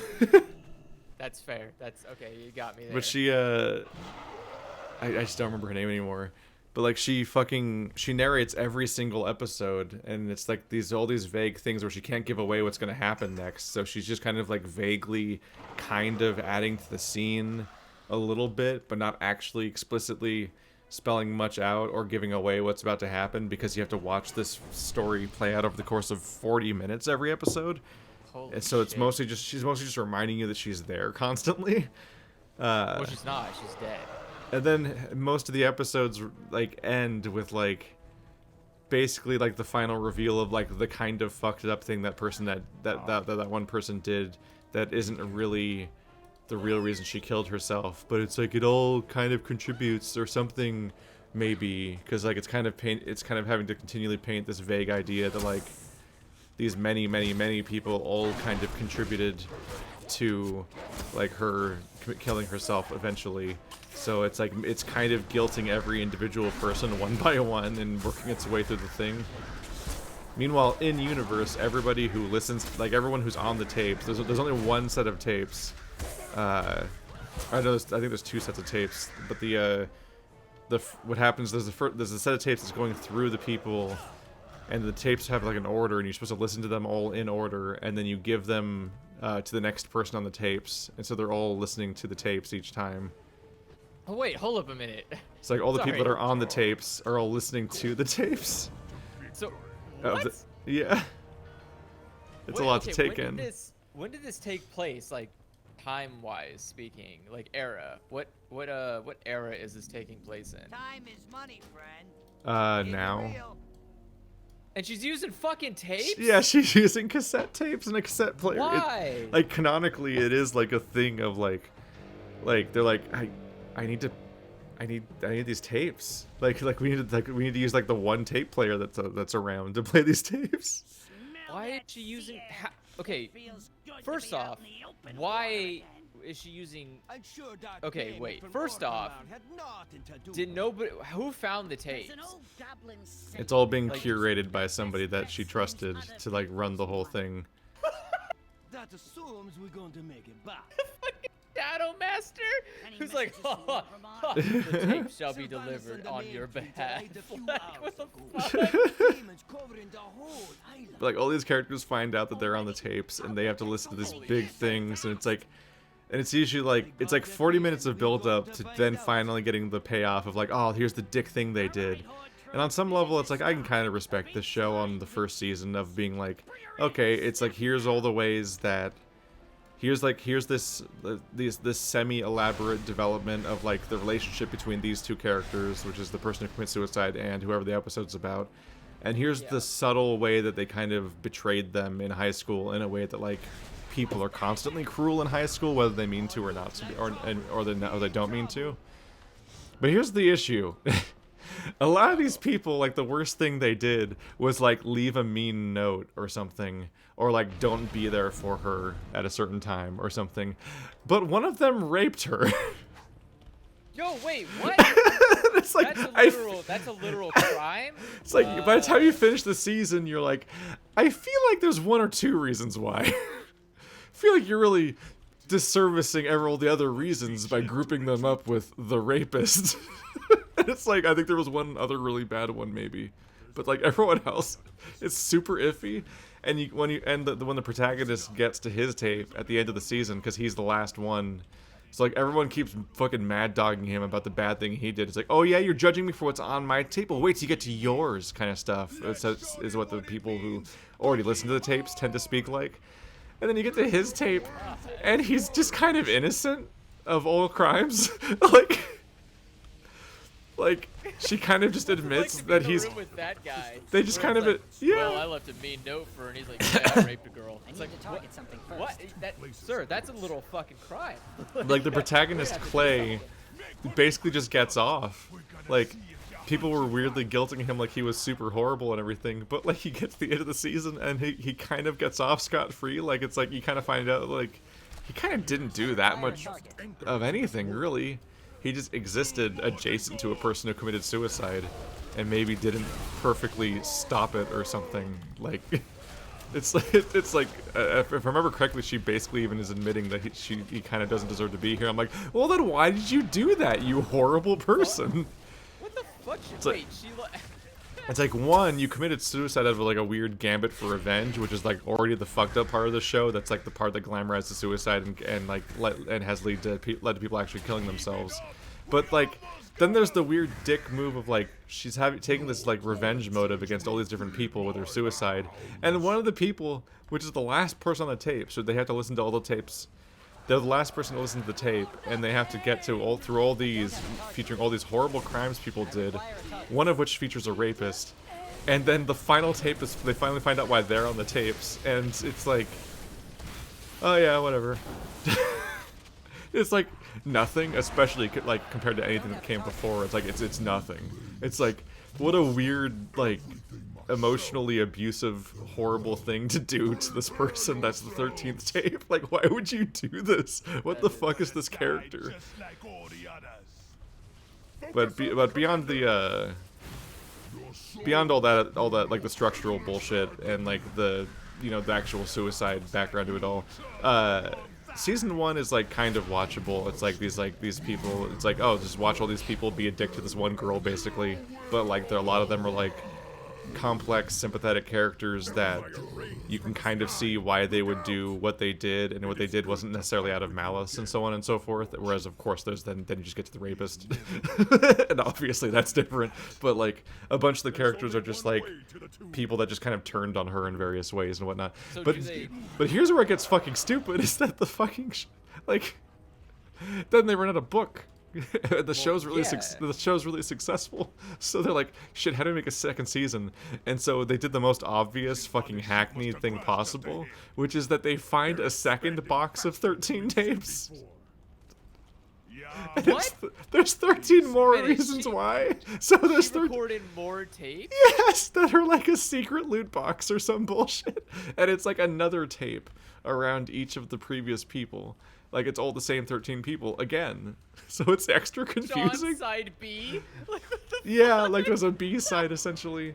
And what's so fucking stupid about this entire storyline is that like what they're trying to be so like I on paper I get what they were going for, which is that they want to take all these characters and add to the story of each individual character that they covered last time.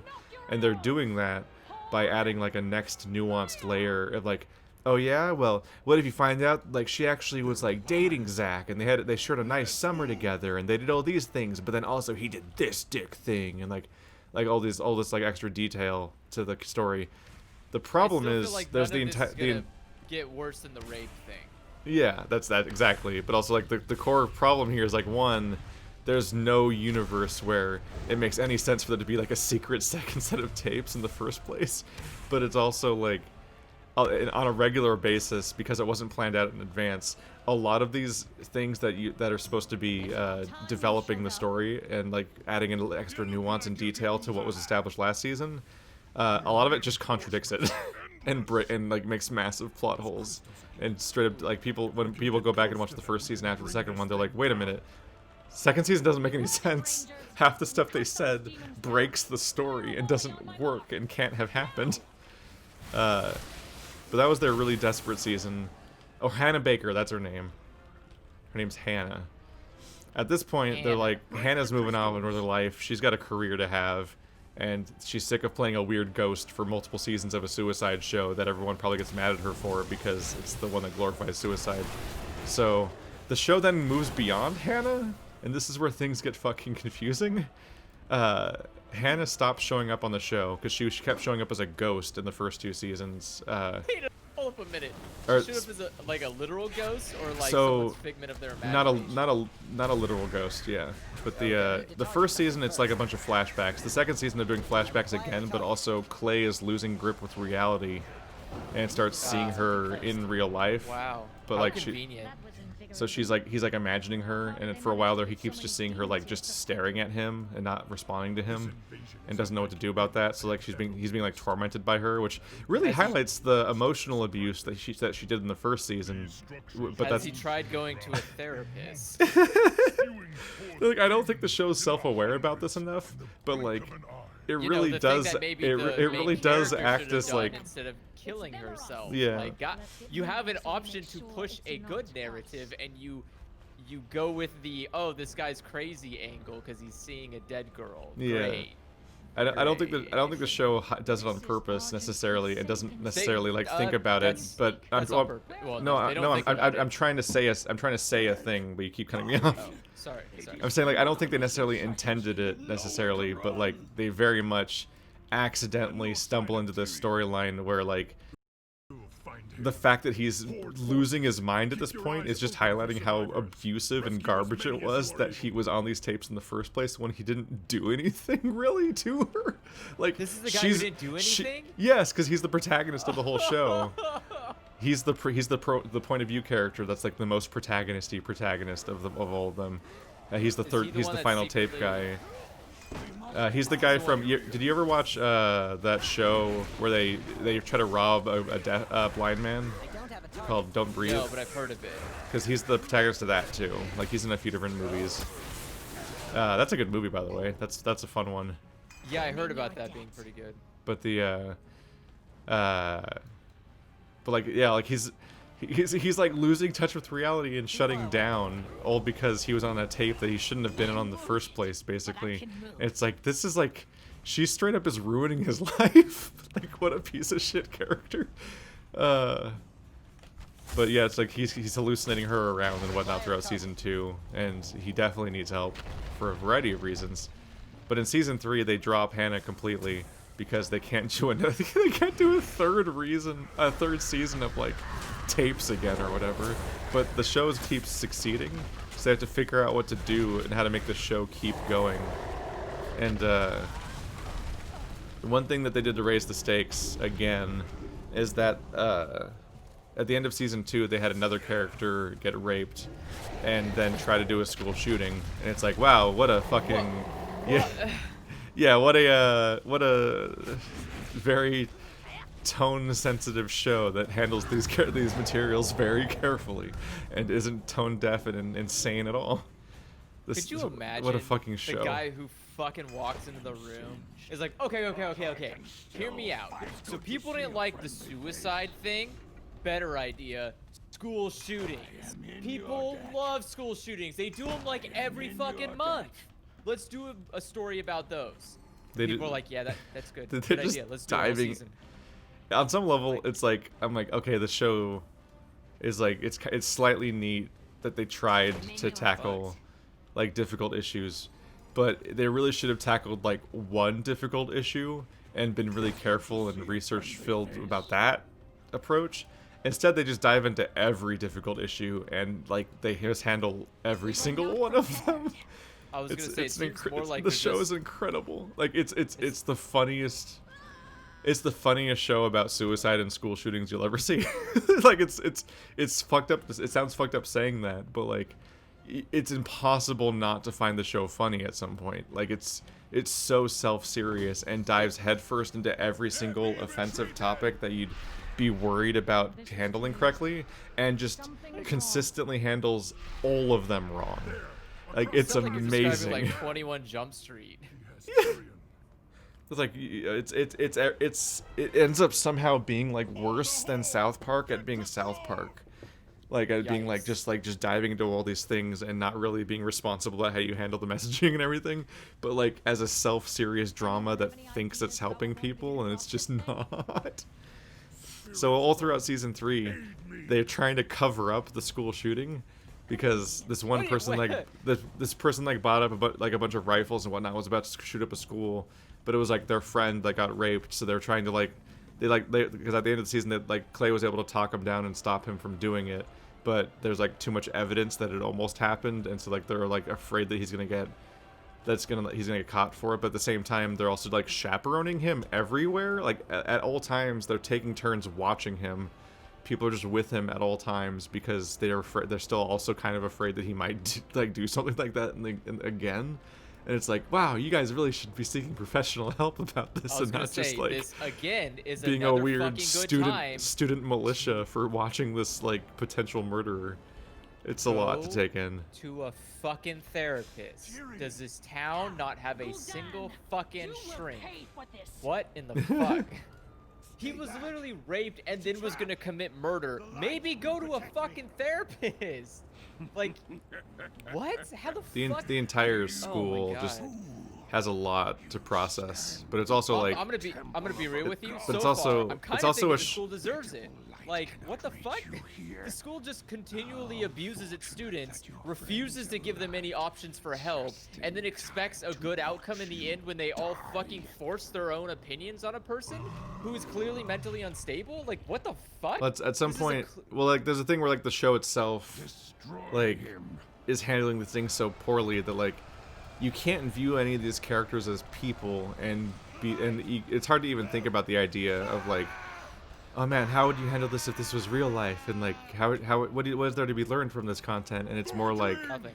it's more like instead like, wow, this is just a story about people who are cursed in the fact that they are in a show.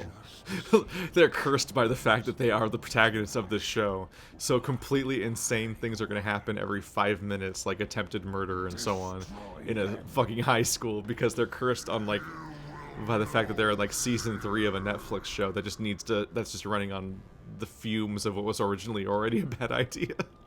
I'm It's so 110 it's now. just yeah, so I'm finishing the Legion intro thing so I can leave.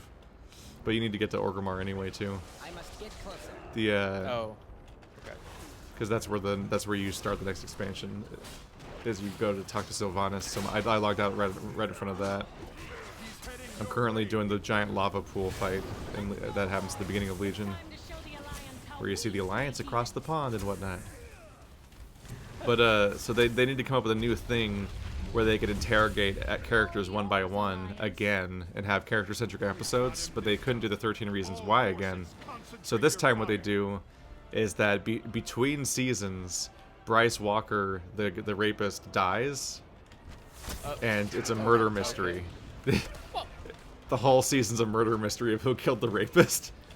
And the most Who fucking cares? Good this is- riddance. Fuck that's this the guy. that's the thing is here's where the most baffling choice of the entire show comes up, which is that the season really leans heavy into trying to make the rapist sympathetic. Because writing Don't this have a show. target. Who because the it used to fuck is be seriously writing this show? every single character's interactions with Hannah, but now it's because it's suspecting them all of murder. It's every single character's interactions with Bryce, and so Bryce is in every single episode almost as much as Clay at this point, the main character, and he's the rapist, and like. Because it always has to do that, like, both sides kind of shit, where it's like, oh, actually, this character's nuanced and interesting, and he's gonna surprise you in these ways. They keep... Is he? Because he committed like, a rape. Yeah, like, they keep doing stuff where every single episode is trying to make Bryce sympathetic, and it's, like, the most fucking bizarre choice a show has made in a long time, is, like, a 13-episode weird attempted redemption story for, like, the rapist that led to somebody committing suicide and the premise of the show. And like I don't know why this is happening. And then they also try to add sympathy to the other rapist because there's 2 rapists at play now, and it's like I swear to God. It's like I the feel other really rapist bad is for, like the author who must be Yeah. having just like a hell of a time trying to disconnect this from her own creation. like the other rapist is like oh, see, like he's a closeted gay guy and his father abuses him and like all these other things are going on, and it's like all right, cut it. We have to. But also, like, the way the reveals are handled are fucking hilarious because, like, a bunch of people are just fucking dead ends that mean nothing. Like, you know, like, until now, this is the first season that's properly, like, a mystery, like, in the proper sense. So, that ruins the structure of the show because every episode is about one character and you're counting your way down the list, and it's like, well, the fucking last person on the list is going to be the killer then. Like you know, like, it's not a list you know in advance, but like if you're on like episode 5 out of 13, you're pretty confident you're not currently watching the episode about the killer, because then what will the rest of the show be about if they reveal that he's the killer in like episode 4 or whatever? Then you'll be like, well, obviously not that guy. I require a target. So like you're just waiting for this. You're basically just waiting for the show to just spin its wheels. But then they pull this nonsense where like there's somebody who admits to the murder, and they didn't murder him. They just think they did because they beat the shit out of him. Because like he just beat the shit out of Bryce on a dock somewhere and broke his leg and left him. and just assumed that he Jesus died as a Christ. result. But What the fuck? yeah, it's like some Mortal Kombat shit. Like he broke his leg and left him on the dock to die, but he died of a gunshot wound, so that he couldn't have been the killer. So he's literally in the police station admitting to murder, and then finding out that he couldn't have been the murderer, and so on. It's just a mess. Officer, my hands, they're guns. I shot him with these fists to the heart. And the guy who killed him is like encountered him being all wounded and shit, and it's helping pick him up the way like a decent person might do, just because, you know, this is poor guy's just fucked. He's just like dying on the floor and shit. I'll help this guy out. Then as he's picking him up, he's like, wait, everybody in my life's life is worse because of you. You ruined everybody. And then he shoves him in the water to drown. Wait, sorry, who does he do this to? Like the rapist. Like it's like he shows up, and he's like, oh man, he's hurt. I should help him. And then like while he's picking him up, he has this realization that this person is responsible for everything that's gone wrong in his life for the last few years. And because they couldn't make it ambiguous or implied, they have this realization explained by him literally saying it out loud, and then he pushes him in the water to drown. And that's like how the character goes out or whatever. And I'm like, this is the fucking ending of the entire fucking show, is like a non-planned sort of incidental murder of the character by somebody who changed their mind mid-action and decided to do a murder like on the fly. It it's sounds so pretty on brand for this show, honestly. It's so much to take in sometimes, man. This whole thing sounds kind of like a off the cuff, like we didn't plan it through bullshit. Yeah. It's like, who had the motive? Who could have done it? It's like, oh, it's that guy. It was so bad that I don't know, Scooby-Doo, who could have fucking done it? It was so bad that when I watched season 4, I had to remind myself by looking it up online who killed Bryce last season, because the answer was so unsatisfying to the narrative and whatnot that like I just forgot. Didn't retain it. Yeah, I literally forgot who the person was that killed Bryce last season, when it's the entire crux of the story of the entire season. I just outright forgot because it's Good sign. it just wasn't like the answer wasn't. It didn't all come together and be like, wow, yeah, it all makes sense now. It had to be that guy. Because of the thing with the stuff. Like, no.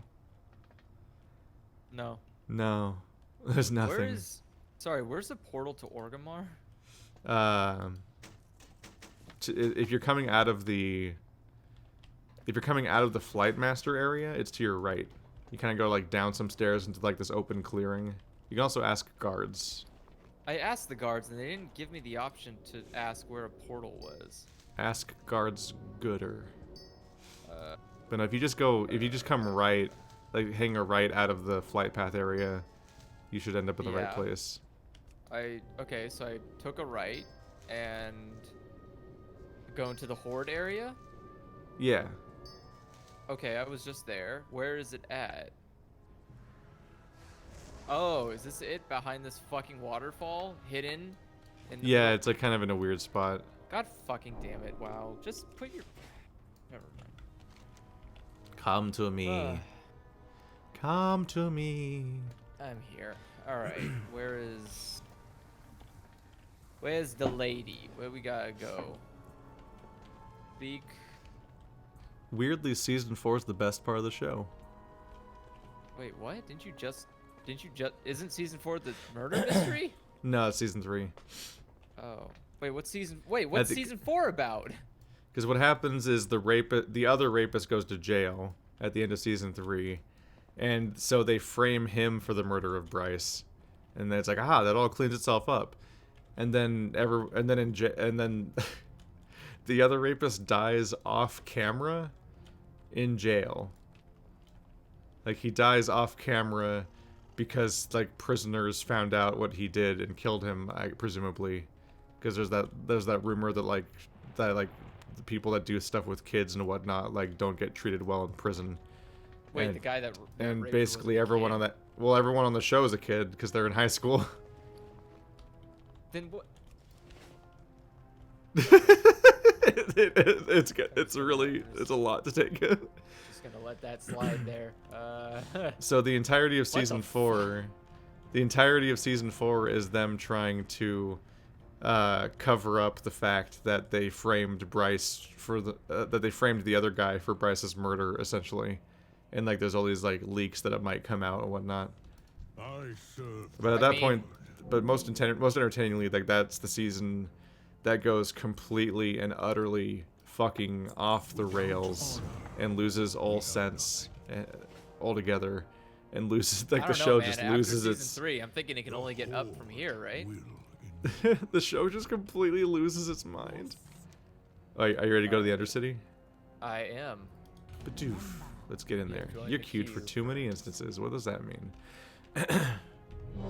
We're gonna be the only people there. Nope. Oh my god, There's third person. There will be one other person. Oh my god, a fourth person. I haven't. These are not very big groups though. When I did it on my rogue, I was like, wow, there's one Tor in here. Exciting. Really undersells the scale of the war when there's one other player around. This is war. War with 2 players in it. War never changes. Oh. I haven't actually done this yet. This is my first time. But no, season 4 was basically, instead of having a hyper ridiculous framing device that is the backbone to everything like they did the last 3 seasons, they instead just kind of do a thing where they're just trying to resolve the storylines of every remaining character. And it's only 10 episodes, so it's not as drawn out as the rest of the show.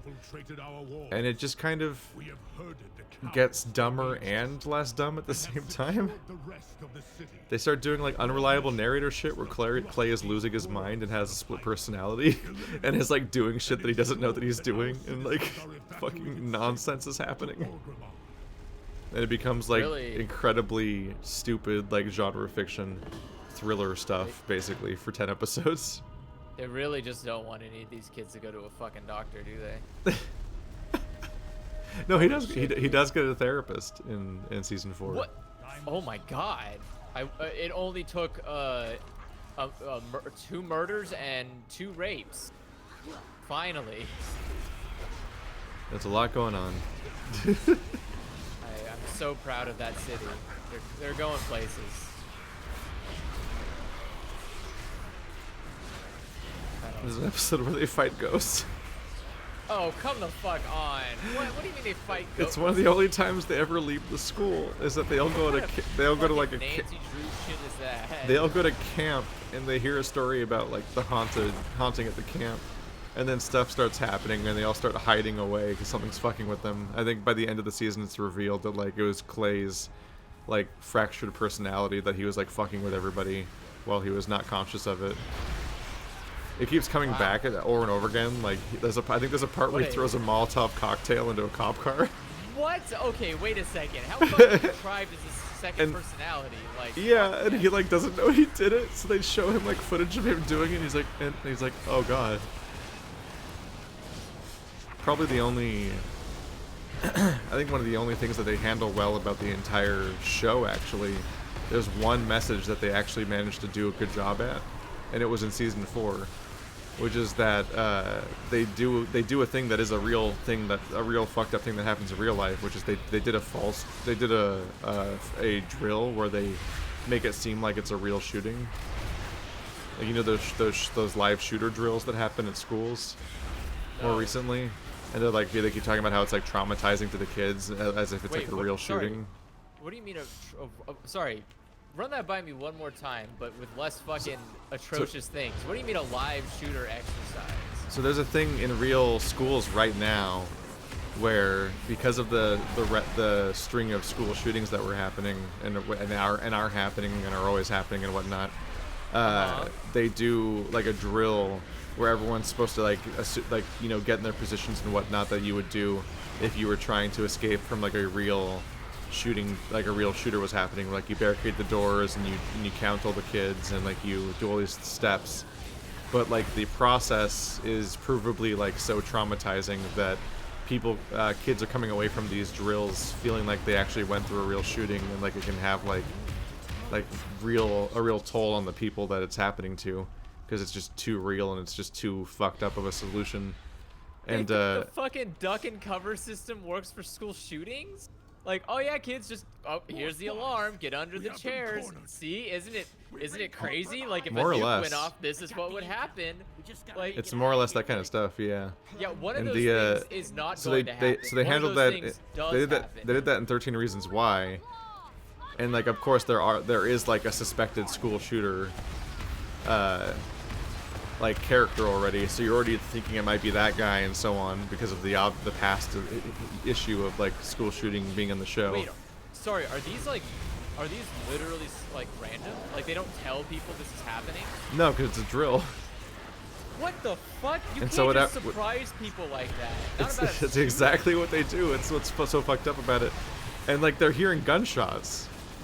yeah, no And it fucking turns shit. out it was because there's like because at the end everyone's like huddling and like there's like people grouped up in certain rooms and whatnot, and there's also people that like risk it, like they go running out across the school to like certain locations because they think they're gonna like try to like find or rescue or track down like someone that they care about that's like, oh no, they were out in the art room.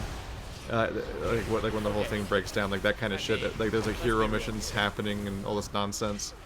All to just reveal at the end of like that it was like police officers firing blanks outside of the school to give the impression of it being real, and like this is all like a horrible, traumatizing thing, and it leads to Clay's mind basically just breaking and like dissociating entirely because it was like the last straw for him after all the seasons of the show basically just abusing him.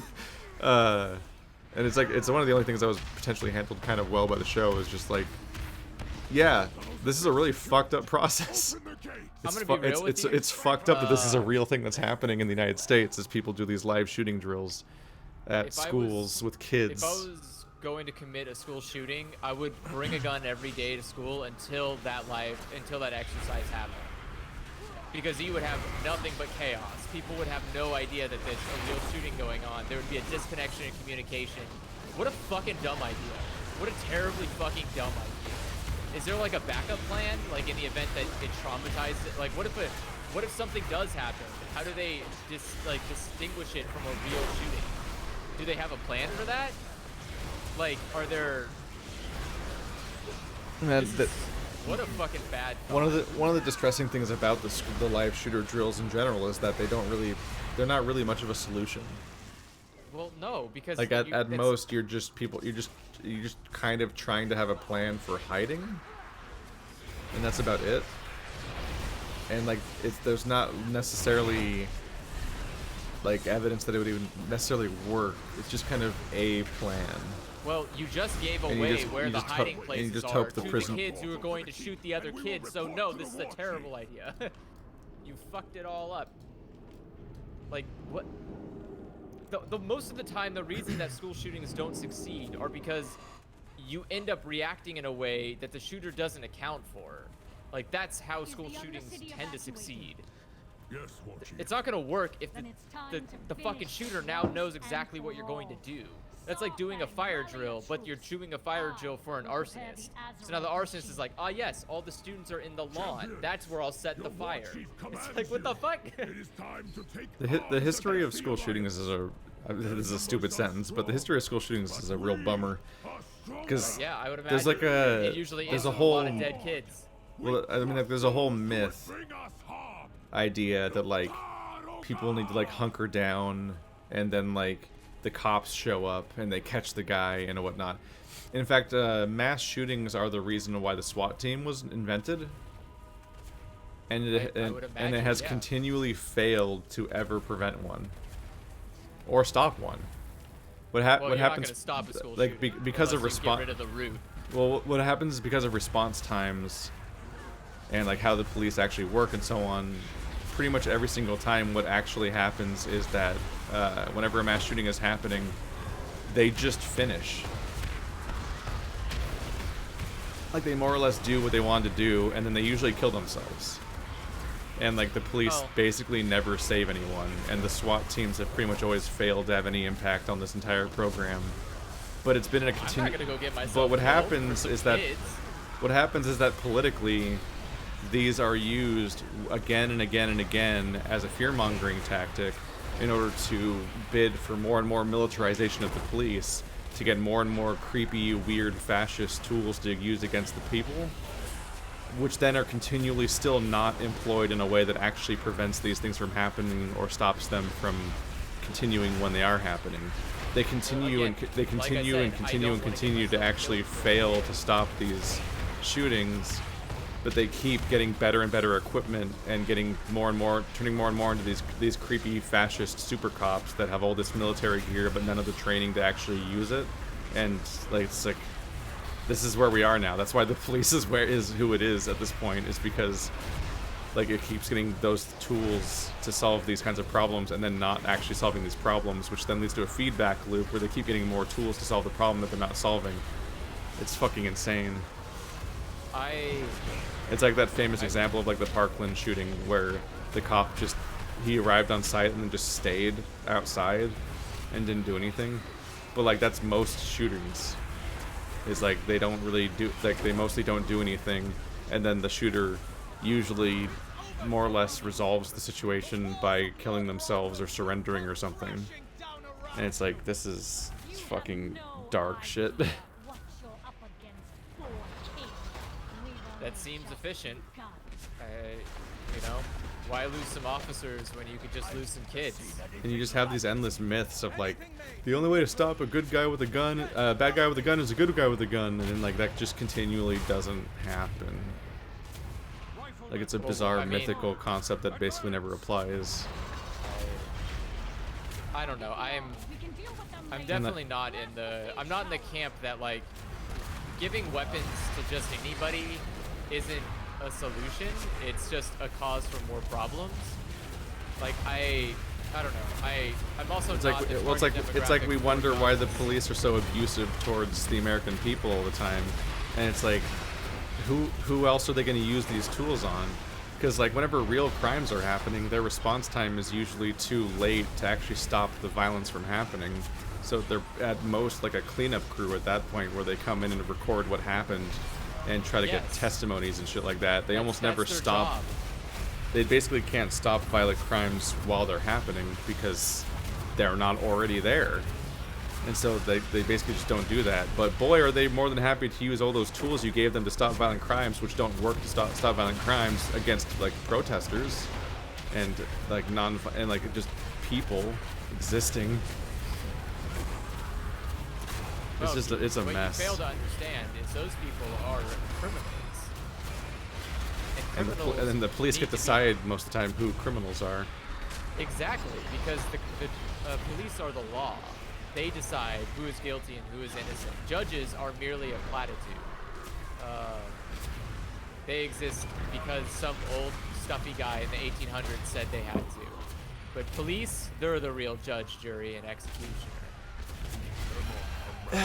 It always fucks with me because like you have like there's the OK symbol guy, like the mass shooter that like there's that photo of him with his face blurred out and he's doing the OK symbol because it's the Nazi like white supremacist hand signal thing and everything. And whenever it's just the OK symbol. And when I see people like Nazis always use their fingers for other stuff. When I see all these people, I'm just like there are so many people. There are a lot of African Americans that get killed for not having even done a crime. They just get killed because they're like, they moved furtively for a moment, and so blap blap, you better kill this American citizen that didn't do anything. Or if they did anything, it was likely not something that deserved the death sentence. But even if it did deserve the death sentence, police are not judges. Like that's called an extrajudicial killing, and it's supposed to be a crime. You can't just kill people. We're supposed to have a right to the trial, right to a trial. You know who tends to get? So here's the thing, though. Like you know who tends to get trials? Mass shooters. Like mass shooters either commit suicide or they get captured alive by the police. Some of the most infamous mass shooters over the last decade were captured alive. You're gonna tell me the same police that shoot unarmed black men didn't find that situation threatening?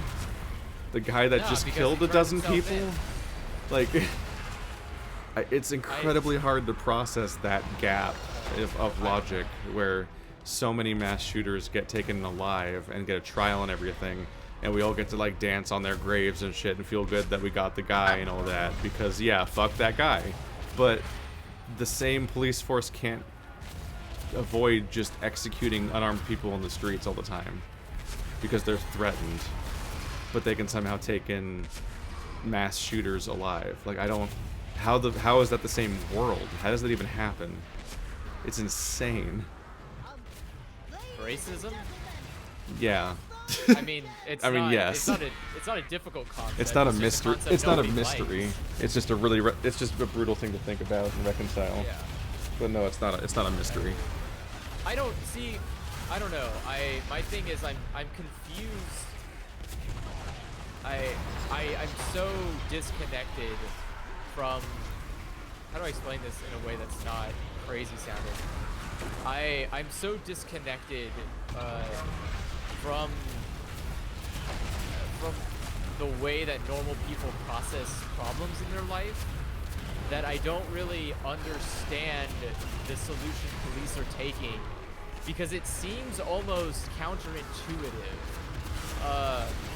Like, I don't think killing somebody who committed a crime is in your best interest, even if they're threatening your life, because I feel like if I had been, if my family member had been killed, even if they committed a crime, I would still consider that unnecessary, given that we have a whole fucking judicial system I'm fucking paying for. Let's fucking use it.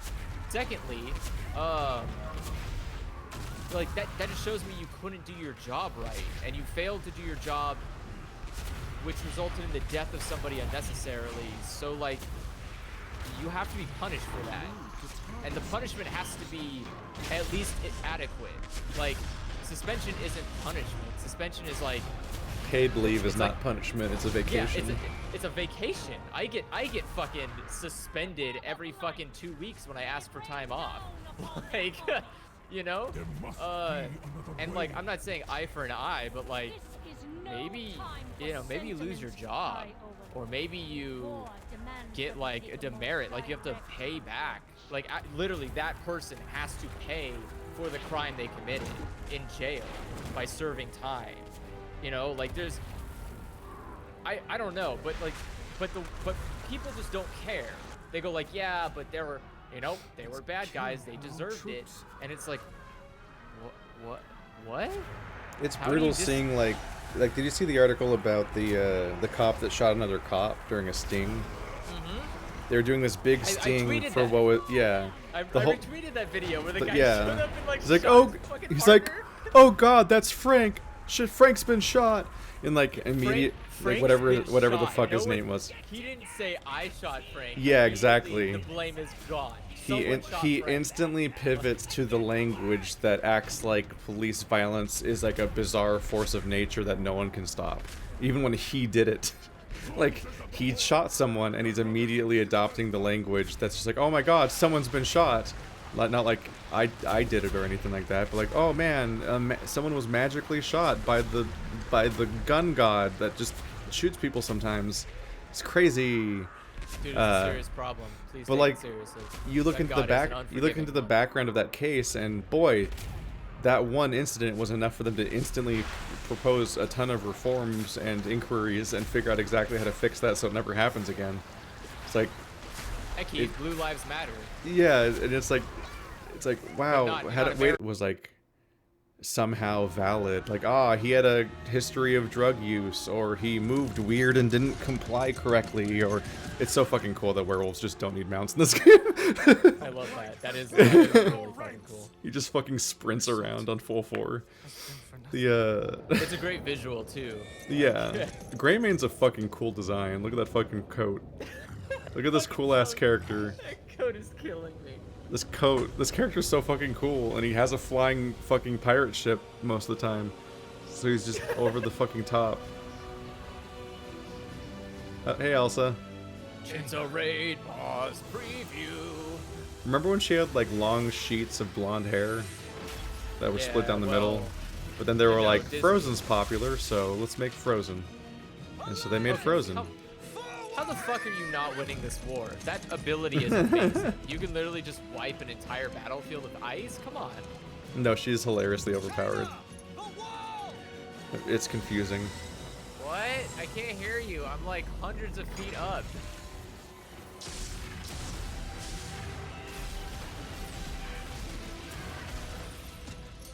We end shit. this now.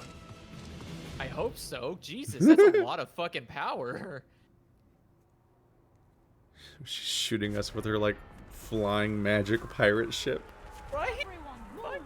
Cut them off. I don't know what the timeline is here, but this is the same sequence where Teldrassil gets burned by Sylvanas, and it's gone. And I think we're in the process of losing Undercity. Undercity, yeah. Yeah, because they just want to get rid of the two unpopular cities that were always awkward because they're on the opposite continent from the rest of their team. Do not fail me, Nathanos. Like, we should do something really impactful, like get rid of capital cities, but like, you know, the ones that are easy targets. Well, not like, the two that no one uses. Yeah. Stormwind keeps getting bigger in every expansion somehow, and then they just delete Teldrassil from existence because only 12 people were ever there anyway, and 10 of those people were just newly made night elves trying to get out of Teldrassil. Hey now, I like that zone. I liked Undercity more. I actually liked Undercity, but I never used Teldrassil. I hated it. I would always get out of it as fast as possible. Really? Yeah. Something about it's nostalgically calming. It had like no use. It was just a shittier Stormwind that wasn't near anything. I guess I didn't really like the city as much as I liked the zone. So especially in the olden days where you had like no ways of getting around, like you just want to get out of there fast. Like playing the starting zone's fine as the Night Elf. I just mean like the city is Garbo, so you never would want to go there for any reason. Yeah, I do agree with that. The city is kind of shit. Not even near anything. Darkshore? Who cares? Yeah, no. But anyway, sorry guys, heavy episode. Every WoW episode's a heavy episode. Yeah, there's a lot of this. But like this is just the world we're living in these days. Yeah, it's the fucking Every day I day. see protests. Every day I see shootings. Every day I just like, fuck, man. It's that our fucking president. At some point I'm Like some- kind of like like, some- do you I see this- almost the don't want to scene- blame him anymore because now it's becoming a systemic problem. Like, I mean, do you okay, remember there's a lot of the? people with I mean, it was power. always a systemic problem. But I'm saying, like, we're getting to a point now where, like, okay, there's a lot of people with plenty of power to curtail this. You guys are fucking doing nothing. Like, this is absurd now. Like, why do we even have a Congress? It literally just sits there and calls each other bad names every fucking session, and then nothing gets done. Like, what the fuck is this daycare for fucking prissy adults who got spoiled on their lives? Get the fuck out of here. Go do a fucking real job. When I did the Like- BLM video, I just had to ban so many people because way too many people are just off the deep end. And what always I don't stands know out, how. what always stands out to me is that there's like this massive monolithic list of horrible crimes that have been done by the police, and they all have a clear trend to them. But someone's counterpoint will be like, "Don't listen to them. BLM are evil. Here's this video. Haven't you seen the video about the black guy that like lynched a dog?" And I'm like, "What?" Like every single time I hear a weird counter-argument thing, it's always a bizarre thing I've never heard of before and will never hear of again. But then I go and look into the research and it's just like, all right, well, here's an article clarifying that dog is fine, and like the entire evidence that this person like it's explained in this insane aspect that like this like so the footage is a black guy and a few of his friends are all like shouting at like a camera from like behind a reporter. And in the middle of the sequence, the guy picks up his dog by the scruff, which is like not nice, but it's also like not murder. It depends on the situation. Like, you need to do that sometimes if you're, trying to get out of a situation your dog's not moving. Yeah, like he's kind of like holding him by the. He's kind of like holding him by the scruff for a bit and kind of waving him a little bit, and then That's better than choking him with like a leash. Where you're, and then after after a moment he's kind of holding him in that way where you like hold your dog with your forearm, where your whole forearm is along their whole like belly. like Oh, a yeah, like a yeah, like yeah, a like a lion in a tree. Yeah. And like that, and I did the deep digging in this whole topic. I spent like a fucking hour trying to figure out what this lunatic was talking about in my comments section, and that was the only evidence. Like, they were saying that they killed a dog on camera and did all this horrible stuff, but like, no, the only evidence for the entire scenario was that there was once a black guy on camera related to some of the protests that handled a dog in a way that some people didn't appreciate. Wow. And so they invent and then the narrative just keeps getting exaggerated and exaggerated until like, oh man, a guy killed a dog live on camera, and like to the point where like the local paper that was the source of the video in the first place had to clarify that they checked and like the dog's alive still and all that. So like the entire thing was just a myth. But I'm like, here's the thing. Even if it literally did happen, that data point would not be a counter argument to everything that's happening right now. Like, guess what? There can be criminals and there can be assholes and people can do bad things. And that doesn't somehow make like systemic racism a myth. Like, That's like whenever I see so like the from reply day to, one, the entire premise of this being a counter argument was always false. It was always a non sequitur. Like this, because even if everything they said was true, that wouldn't be a counter argument to any of what's happening right now. It would just be a bad thing that happened.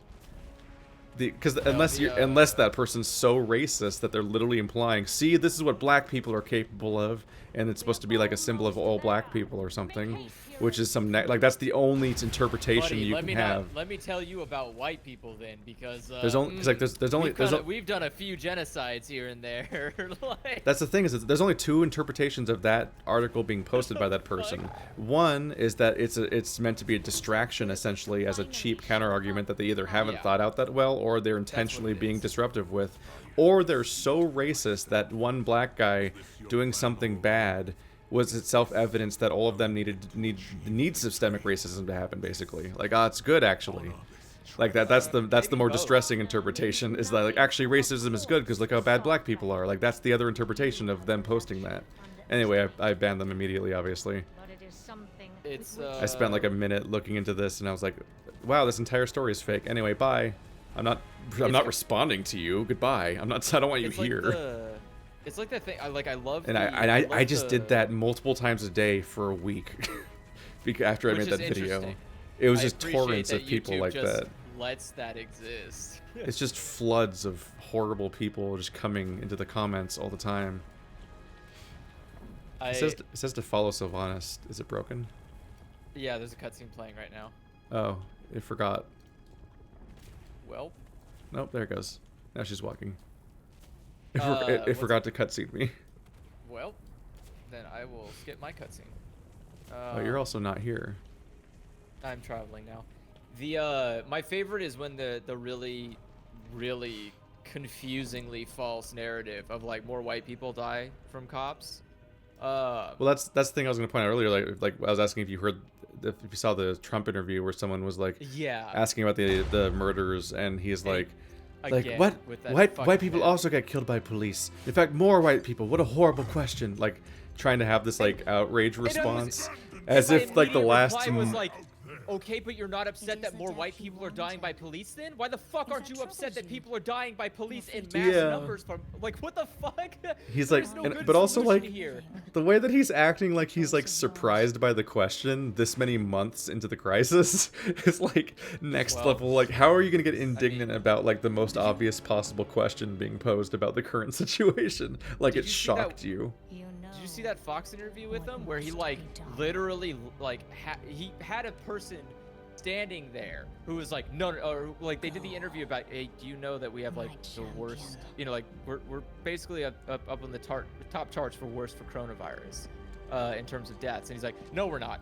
We're the best. We have the best amount. We have the lowest amount of deaths. And he like had a data chart come out, or like an aide come and bring him a paper. And he's like, see, look, and he doesn't even point to it. He just points to a paper in his hand. He's like, look, see, like that. This is, and I'm like, what the fuck? He's all theatrics. That's all he has. Yeah, and so the guy has to take it and goes, okay, well, let me explain. So the data he's using is from the CDC.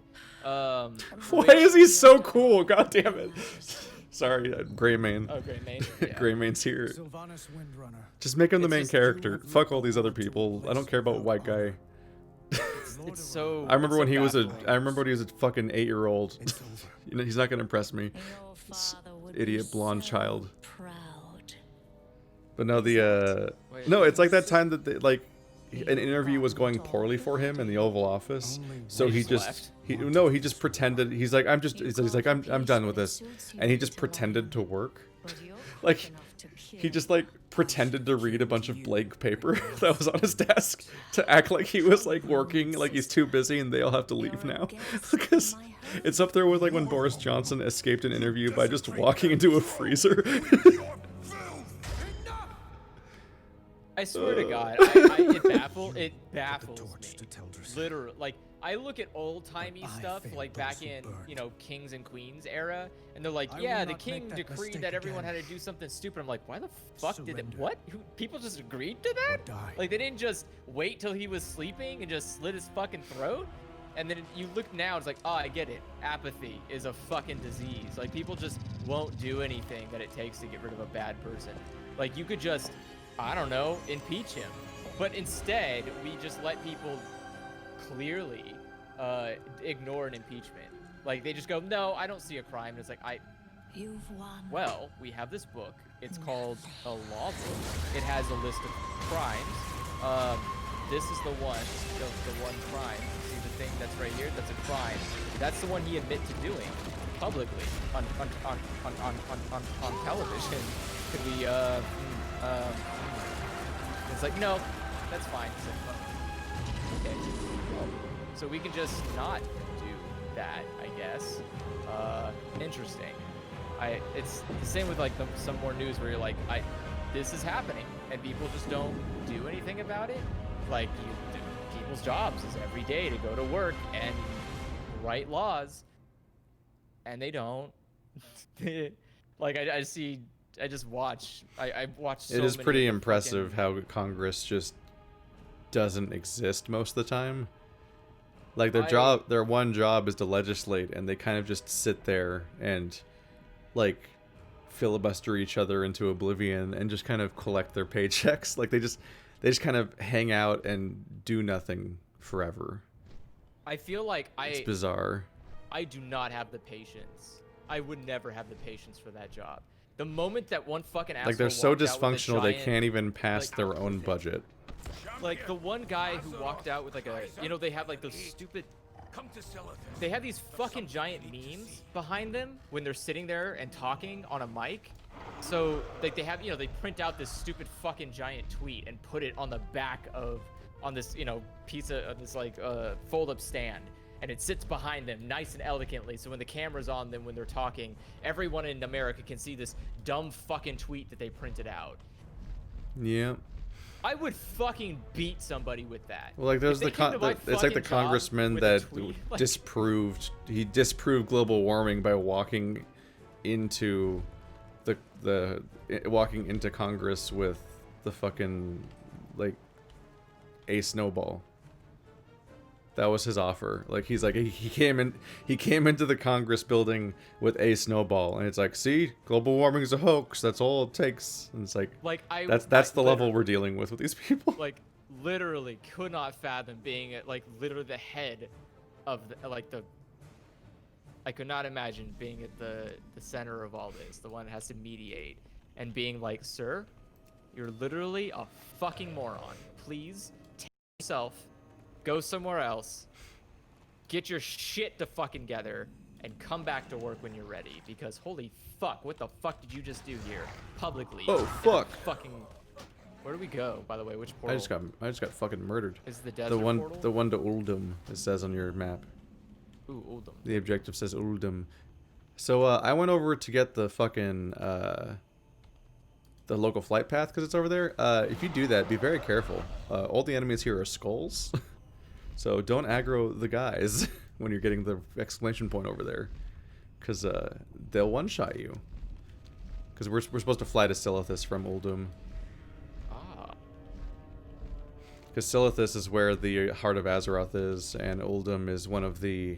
Uldum's important later, because the Lovecraftian Inzoth raid is in Uldum and one of the Wait, panda areas. Where's Syllaboth? Silithus? It's just to the left. It's just over on the west. You might have a flight path, but yes, it's to the northwest. I'm just flying there because we have flying here. Because this is Kalimdor. Oh yeah, this is just regular. Yeah, we're just in Kalimdor.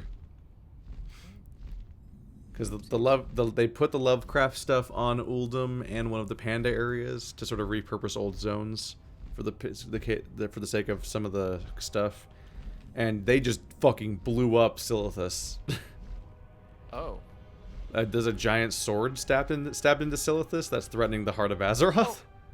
And so Oh, now what the entirety of Great Silithus. Worm from Beyond. What the fuck, dude? Oh yeah, yeah, stay away from him. He's bad. Jesus, he That's just the- shot me fucking That's the while Lovecraft. he's flying away. Yeah, that's the Lovecraft expansion. God damn. But yeah, there's just a giant sword stabbing into Azeroth right now.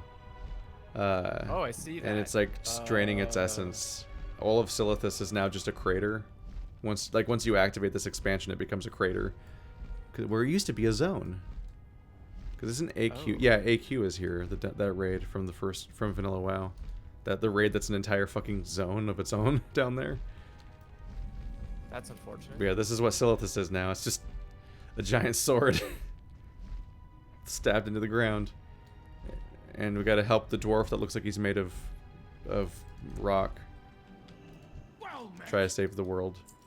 Cool. Flunir, Great Worm from Beyond, flying speed reduced by 30%. Fucking phenomenal.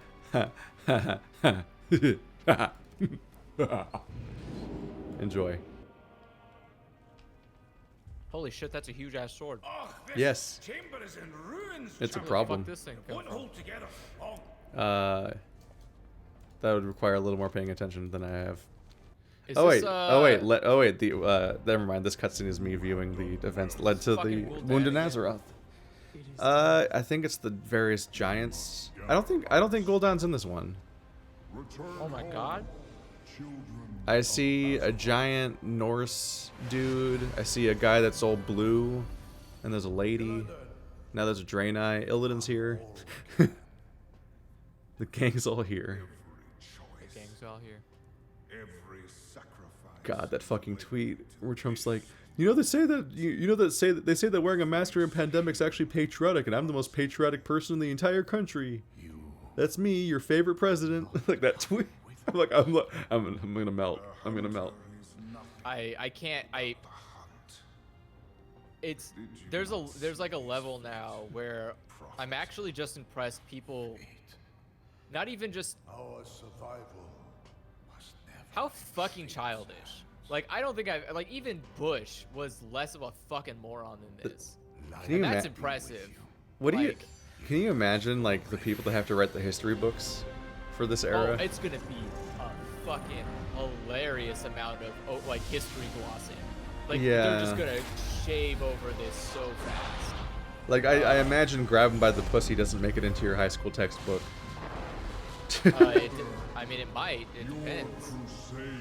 It's like they have to figure out how to teach high schoolers for generations to come what happened in these 4 years, and God, I hope it's 4 years. That's my only solace, is that we might almost be done. Oh, I don't no, know. It's only 4 years. It won't go anywhere. I fucking hope. I know. Like, I wish I could say I knew any Trump supporters that turned on him, but they're all still like, yeah, he's great. I love him.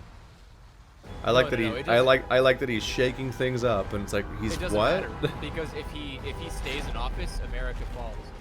There's People no way still- that fucking the country. People won't still survive in another believe 4 that he's like draining the swamp somehow, and it's like, Yeah. he came with his own swamp.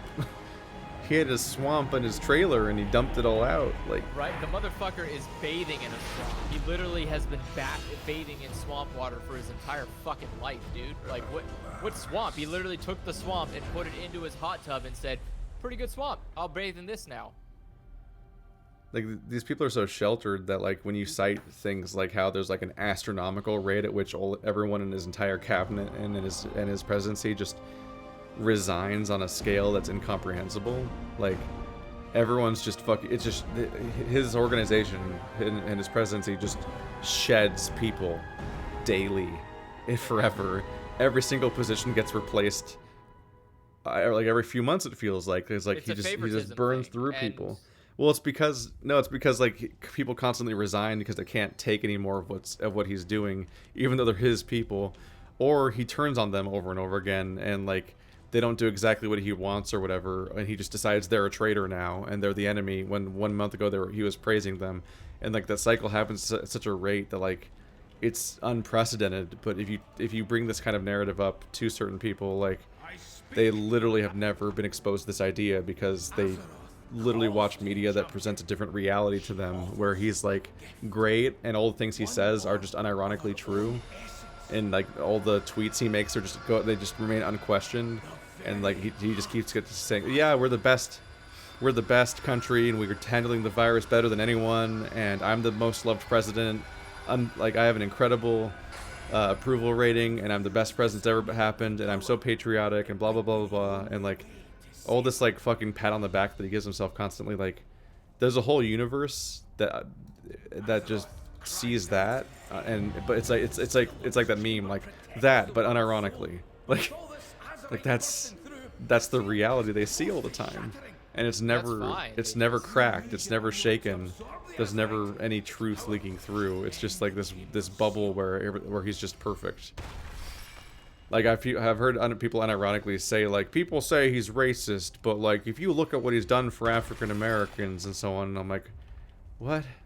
Yeah, what is that? What do you mean by that exactly? I'd love to hear. Because could you provide a because they're credible just source? uncritically basically repeating what he says about himself, which is that he's so unracist that he's done more for black people than any other president, and which is a hell of a thing to say when one of them ended slavery. Also, it's a hell of a claim to make. Say when your father literally was caught being racist to people of color, so maybe you learned it from somebody. Maybe you, I don't know, what's the word?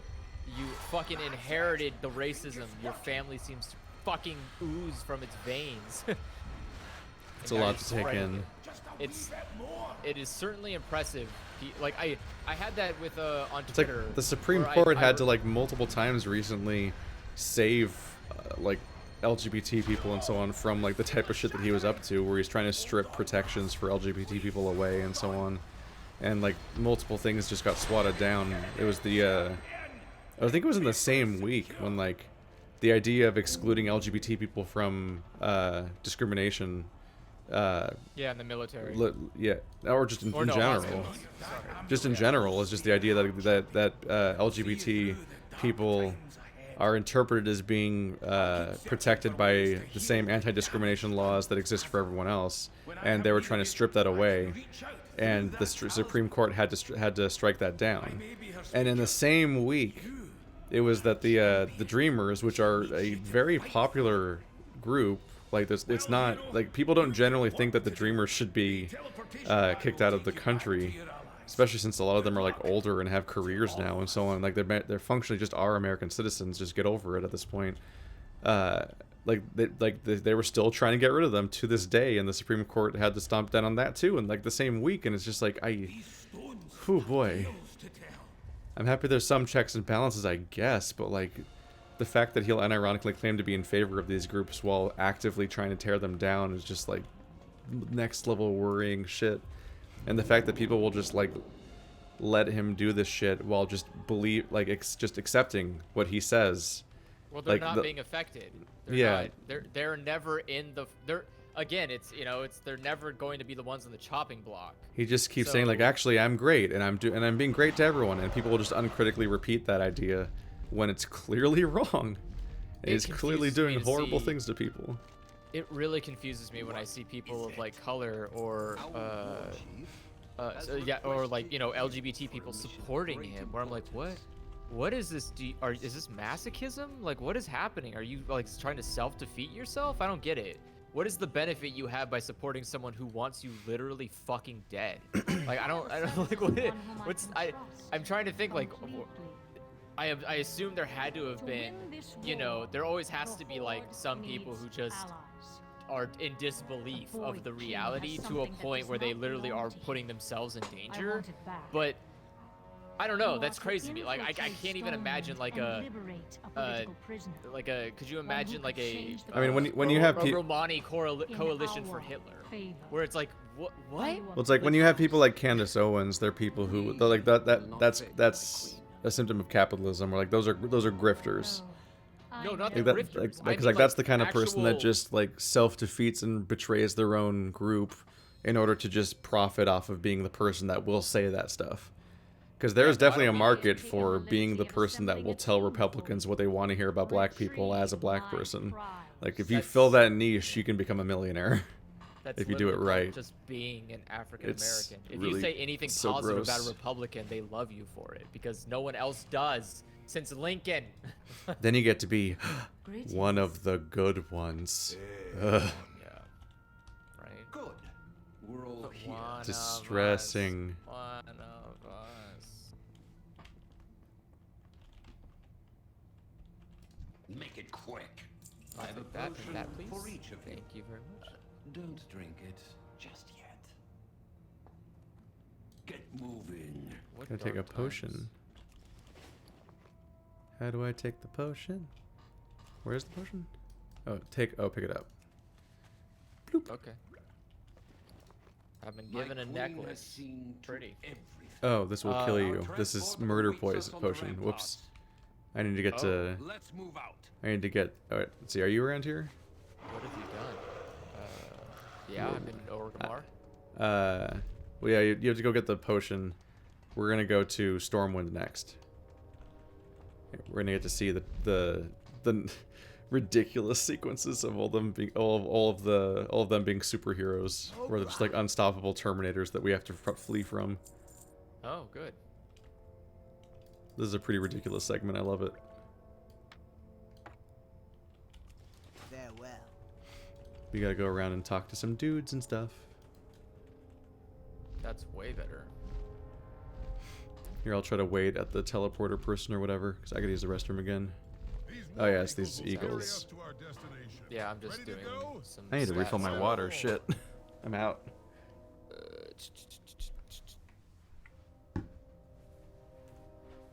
Alright, that's organized. Looking good. Looking good. You disgust me. Wow, dude. What the fuck? That's toxic. Don't say that. Where do we gotta go? Oh, it's probably up above.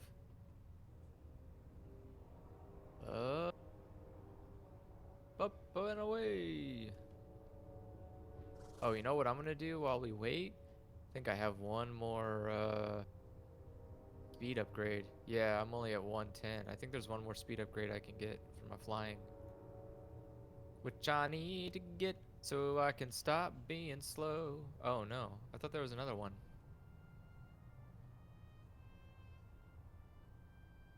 Well, that sucks. Is as fast as it can go? Dang it. I want to be faster. Thought I could be like Sonic speed. Ooh, I know what a good time to do is. Get rid of this. Show Keith my cool dragoon.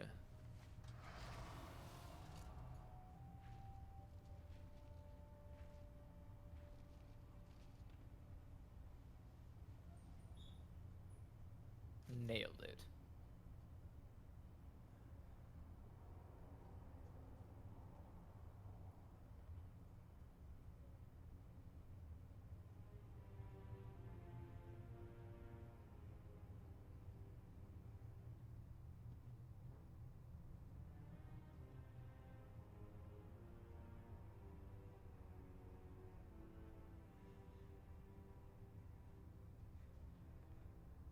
So I'm gonna take a leak real quick.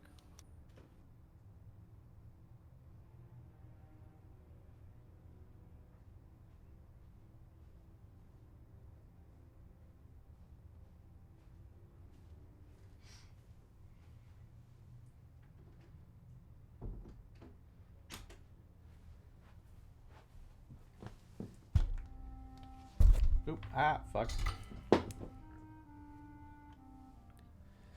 I hit the microphone. Over the last segment, I was just sinking lower and lower into my chair. Is he on break too? I think he is.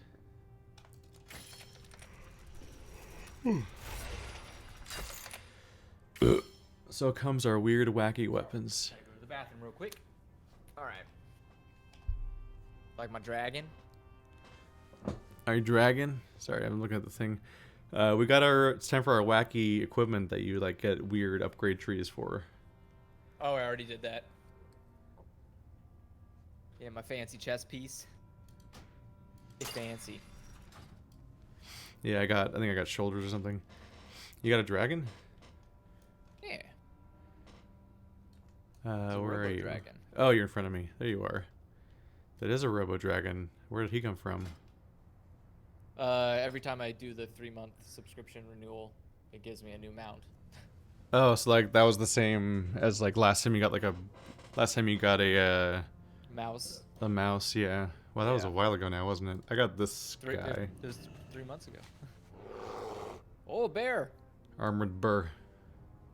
Can he fly? No, he's just an armored burr. I don't even remember where I got him anymore. But I got him at some point. Any other weird shit lately? There's this guy. Oh, that's a cool ass dragon. He's neat looking.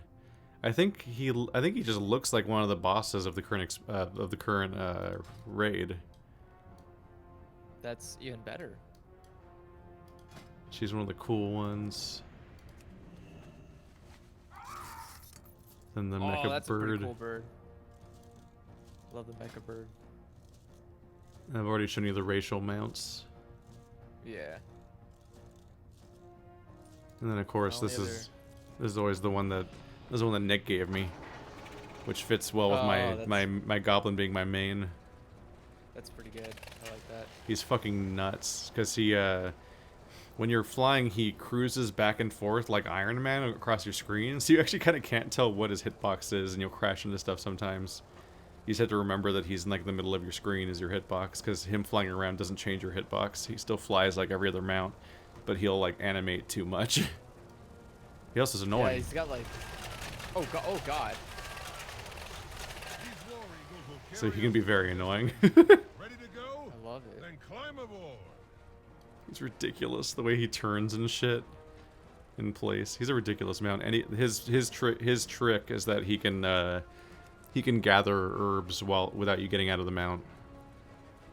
So That's super good. So he's an herbalism mount that coincidentally my goblin is my herbalist, so it all fits together really well. But I really like... Here's a criticism I have. You know how wolves run a certain way in WoW? Like a weird, slow, lumbering run? You can tell that they kept it with this guy. Like, this guy runs the same way as, like, the fucking 2005 wolves did. Where, like, they even have, like, a weird, like... There's even, like, a weird, like they kind of, like, there's, like, a thing where, like, their hips... Here, I have a 2000. Oh, yeah. Wolf. Yeah. Yeah, like, it's the same running animation and everything. And you know, like, the weird way that, like, their butt goes up too much, and, like, they don't really run like dogs. They run... I don't know what they run like. There's some sort of weird, awkward, stiff thing. It's like they've never seen a wolf or a dog run before. Here's my thing. Here's why this mount's so much better to me. Is, oopsie. The hyena has a fucking running animation. These war eagles will carry us to He's got a little scamper. Ready to go? Then climb Like aboard. he looks good. He looks proper. I need to fix fucking... I can't take the caravan off. If you play as a Voldenai, then when you go to your camp, you can unequip the tent. I don't like it as much with the tent on the back, but like they actually gave him a new running animation, and it's like That's pretty nice. it's like why didn't they update the other characters? Because he's got like a proper like low to the ground little like hyena scamper, and I don't know why all the wolves continue to suck when this hyena is so well animated. It's good shit. This one also has the weird this one does kind of... This one runs more like a horse, though. A lot of mounts look really weird. Ready to go? Then climb aboard. I still like my nether drake a lot. All right, let's do this. What are we doing? Good job. Hop on the eagle. I assume you've gotten to that part of the story. Nope. Oh, why didn't you? I said I was waiting for you to get caught up.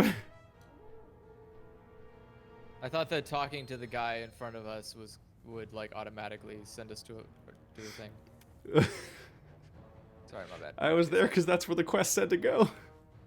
Well, yeah, my quest also told me to go We there. will not be in contact once we have Did- entered what? Stormwind.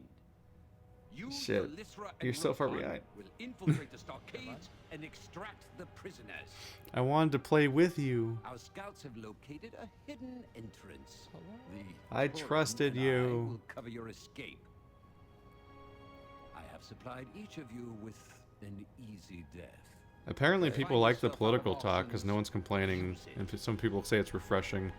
And this is Or unusually they've all high. run. Well, that's what I was gonna follow up with. That is, this is unusually high viewership for a WoW stream, which means that people are sticking There's around our more than way out. normal. Get to that ship. Because once usually there's from like an the prisoners. inflow and an outflow. Like there's people arriving and there's people leaving, and there's like a net gain or loss between those two things. But apparently the discussions today are leading to people sticking around more, and so they're I'll piling up and do find like you. larger numbers. Good luck. Probably because we're not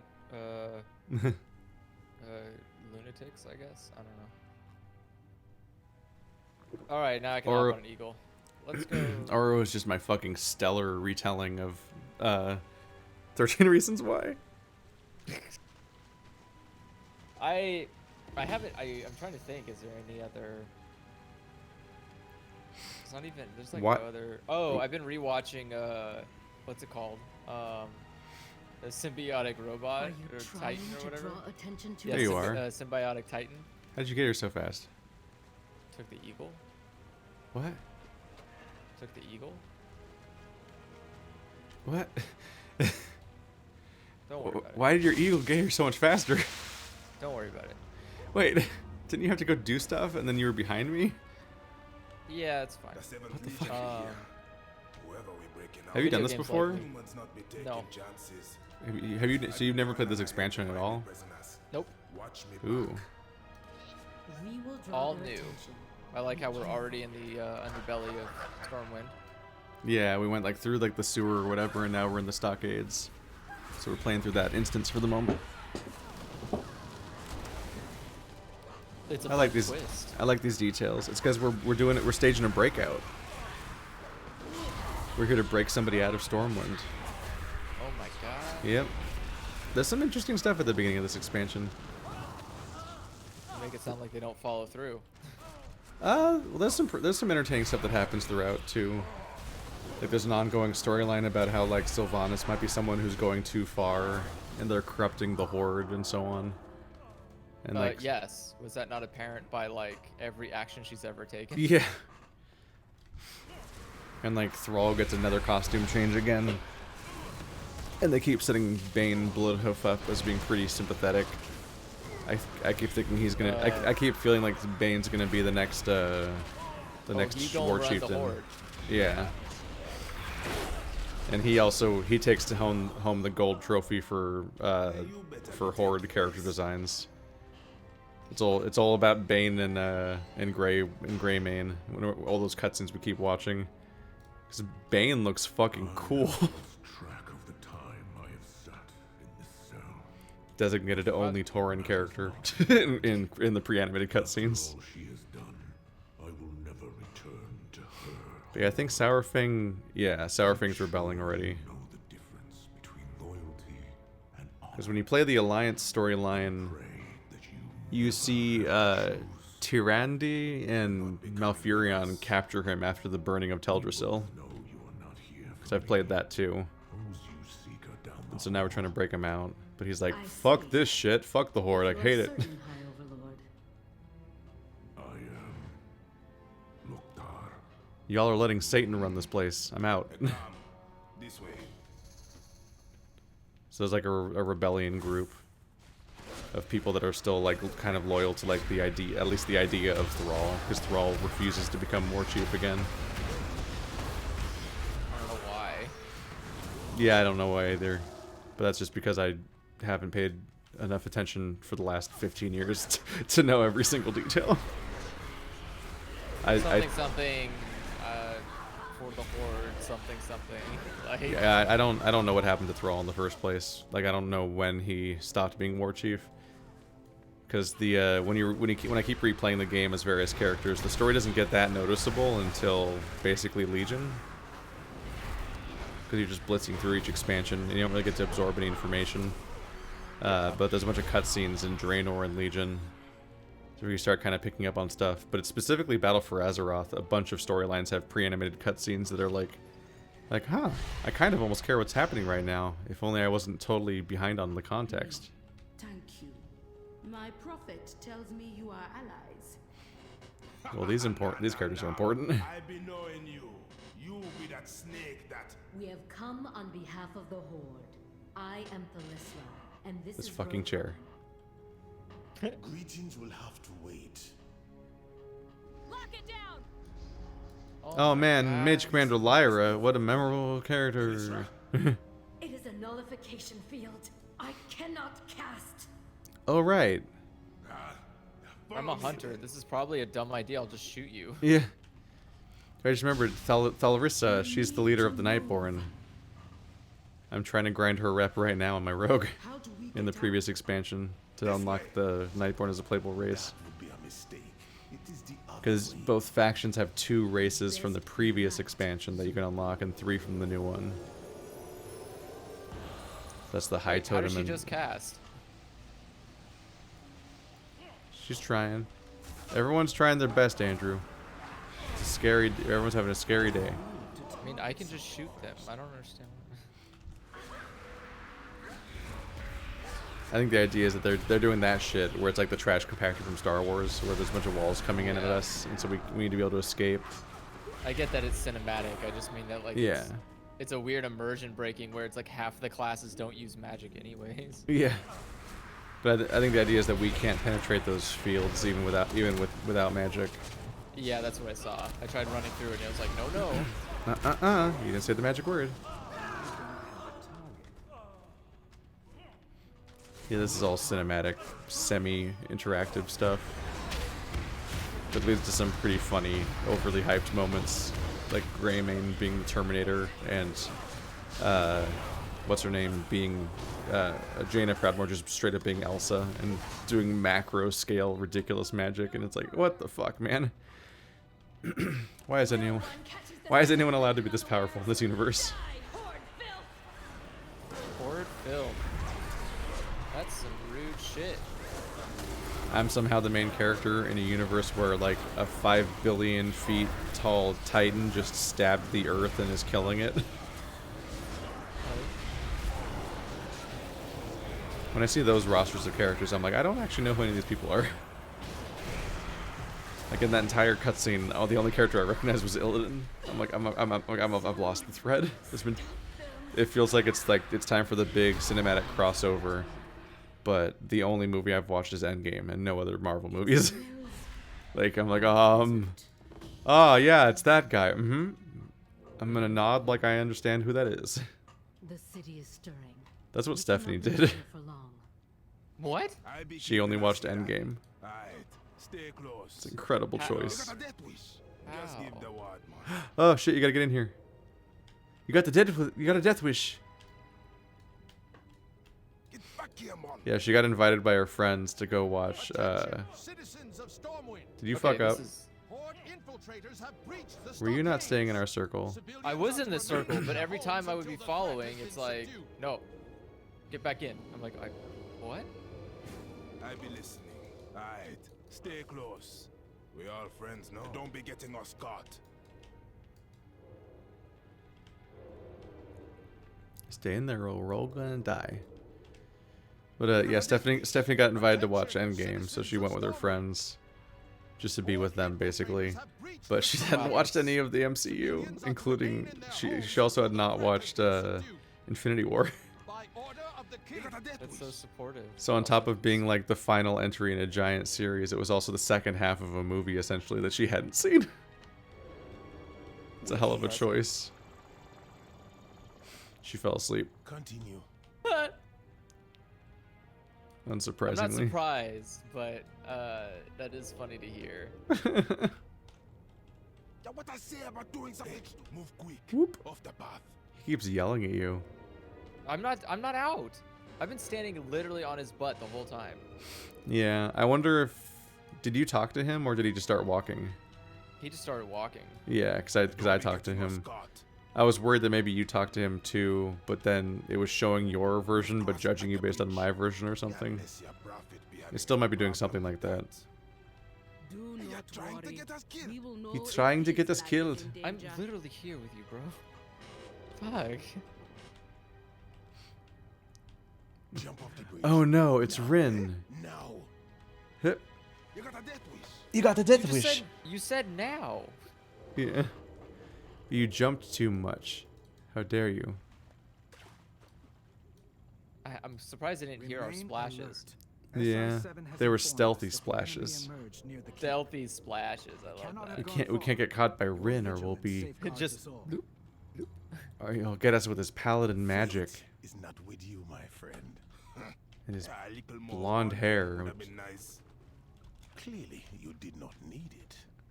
Wasn't he a shitty little child at the beginning of this game? I feel like Rin was a little kid Say when you be ready. running around in I- Stormwind Castle, and then he I think grew up so. over the course of the many expansions, and now he's like an adult. But I'm like, I can't take this seriously. It's irritating little What you shit. got, boss? Oh, I gotta talk to him again. There we go. Let's go. Stay together. We're coming You up got on a the. death wish. We're coming up on when this gets completely fucking absurd, and I love it. Because we got to get to the trade district or whatever. Not trade, the like the paladin district. The church You're district? trying to get us killed. Cathedral Square, that's what it's I'm called. not doing. Oh, it's your minion. That's what's doing it. Oh, is it? Yeah, I think our pets are got a death causing wish. issues. Hold on. Dismiss. God damn it, I can't. You got the death wish. Dude, I can't dismiss my pet unless you stop moving. Fucking stop moving. Wait, Sad. Okay, where are the guards? don't worry about that. Zul Alright. is not soiling himself. It may be nothing. Well, not nothing.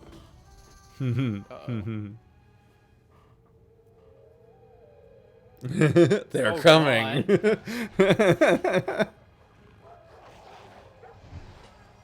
What are those masks? Considering they're Worgen, you think masks would make them less dangerous. They're like muzzles. Look at fucking Greymane back there. Get through. Just being creepy down that hallway. He's coming. The old wolf got us He's dead. coming, Andrew. Out of here. Oh Jesus. Run. Okay. We can't defeat him. I'm like fucking Speed Racer over here. I can get out of anything.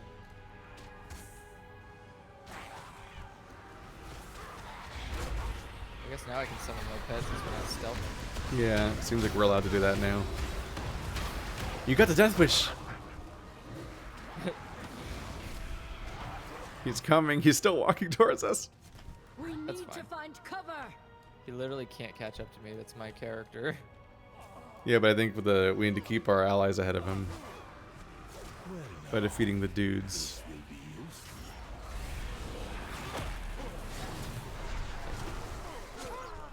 Oh, there's another dog back here. There we go. You got to get back to the canal. I swear, I'm pretty sure they're wearing face mask helmets that are basically muzzles that would make them less dangerous.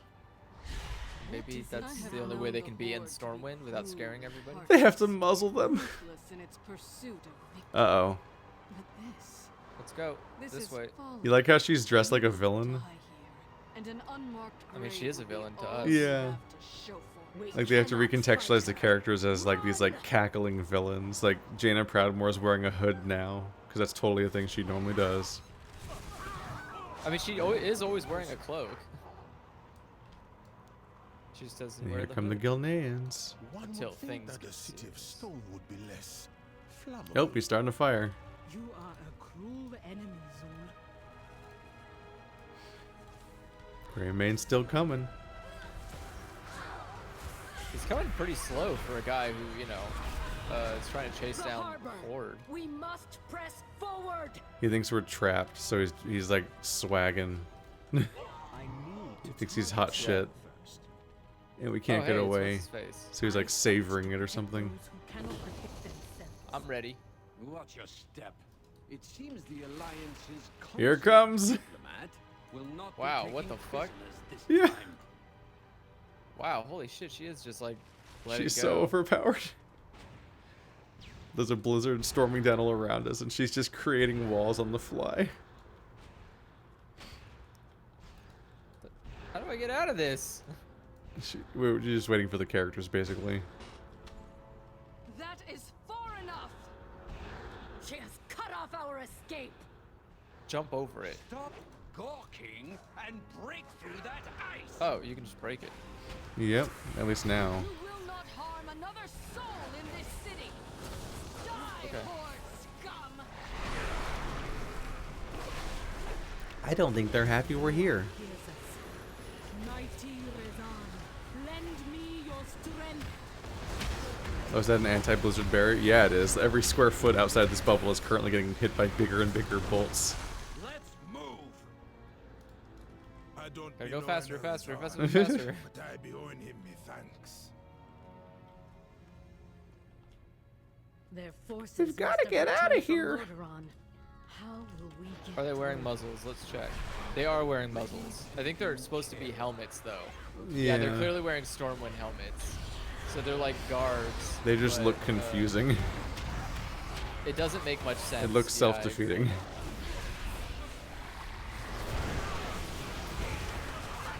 God. Getting destroyed.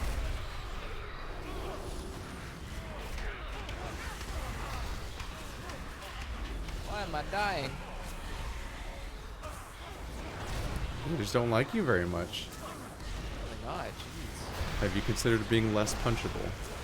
No. That's That your goes against- virtue. Yeah.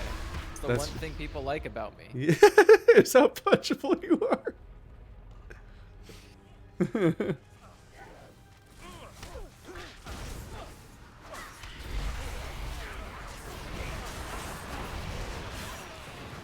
The funny thing is, I think Jaina's hijinks slowed down Greymane Greymane? so bad that he can't catch us. It's like we were stuck at those stairs for a while. I feel like he would have caught up with us. I mean, he was walking incredibly slow. Also, we set the fire, so he probably had to walk around. Ouch, that's smarts.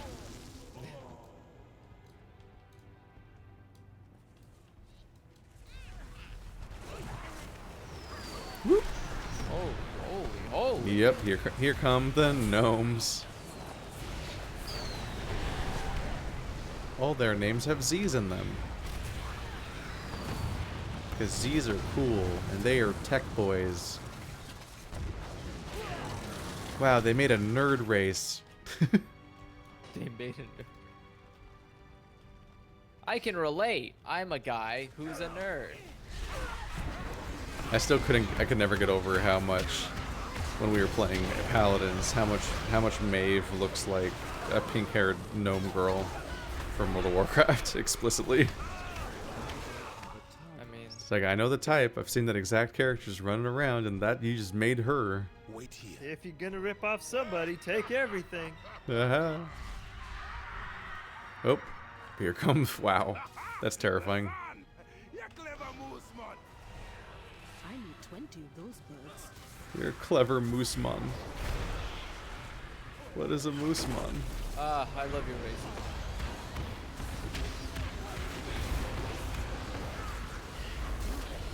Yeah, this expansion leans heavy on trolls.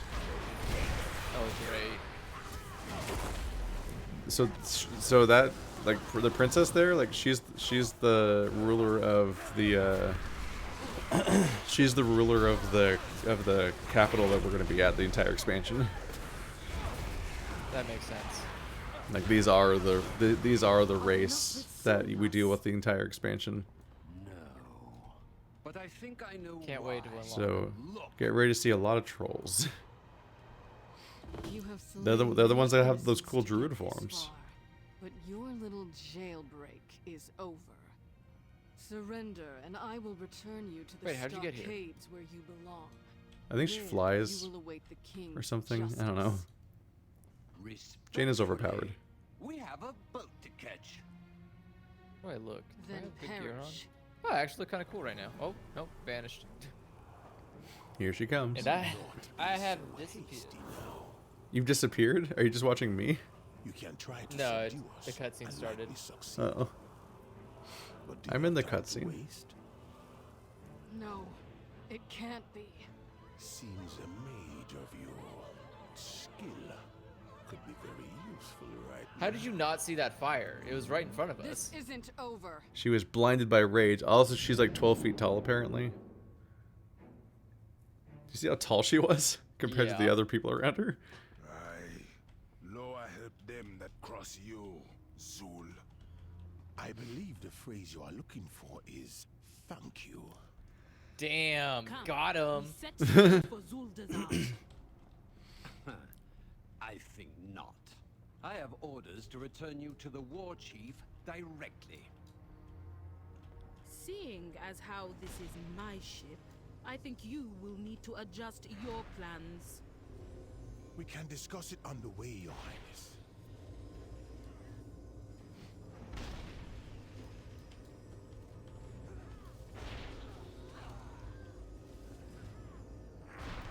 Who's fighting out there? Oh. Oh, we have to talk to him to finish it. Got it. Speak quickly.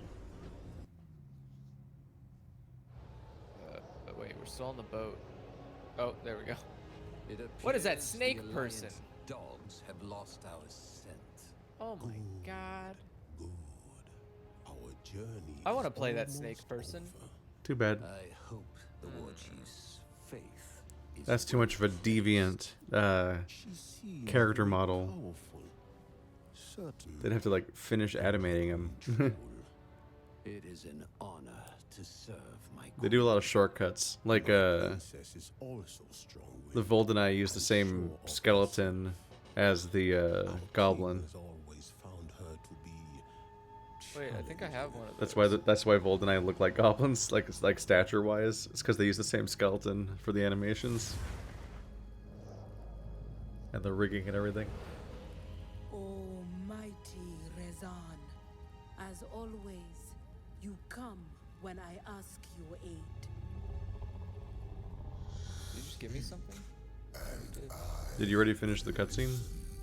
Yeah. I have sought the aid of the I didn't realize it was there at first. I was just standing there for a minute like, is this over yet? Agree with my actions. Advise me. You are the Lord I thought I of had that kings mount. and queens. My eyes Guess I see don't. much.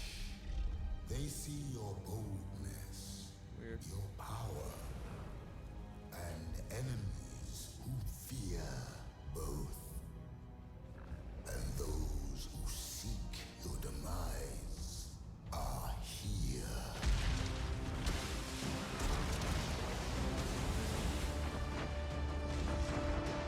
We need cover!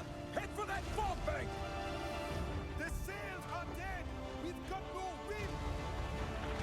We're taking on water!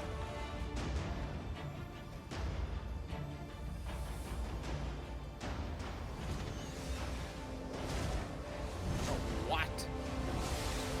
Here comes the magic escape. Ghost T-Rex.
It's remarkable how when you play both perspectives, you just see so much evidence that just like the enemy is the one attacking you, and you're basically just defending yourself, and you're righteous and whatnot. Yeah. It's like when you play Alliance, it's like, my god, they burned Teldrassil down, those monsters. And like you play Horde and you like don't even see that, basically. Hello, little girl. Did you miss me? There you go. Champion of the Horde. Let us pay my father a visit. Zoe, we will Try not to get yourself killed. Whoop. I have Zandara flying. forever. Fuck everyone. I worked a very long time for this.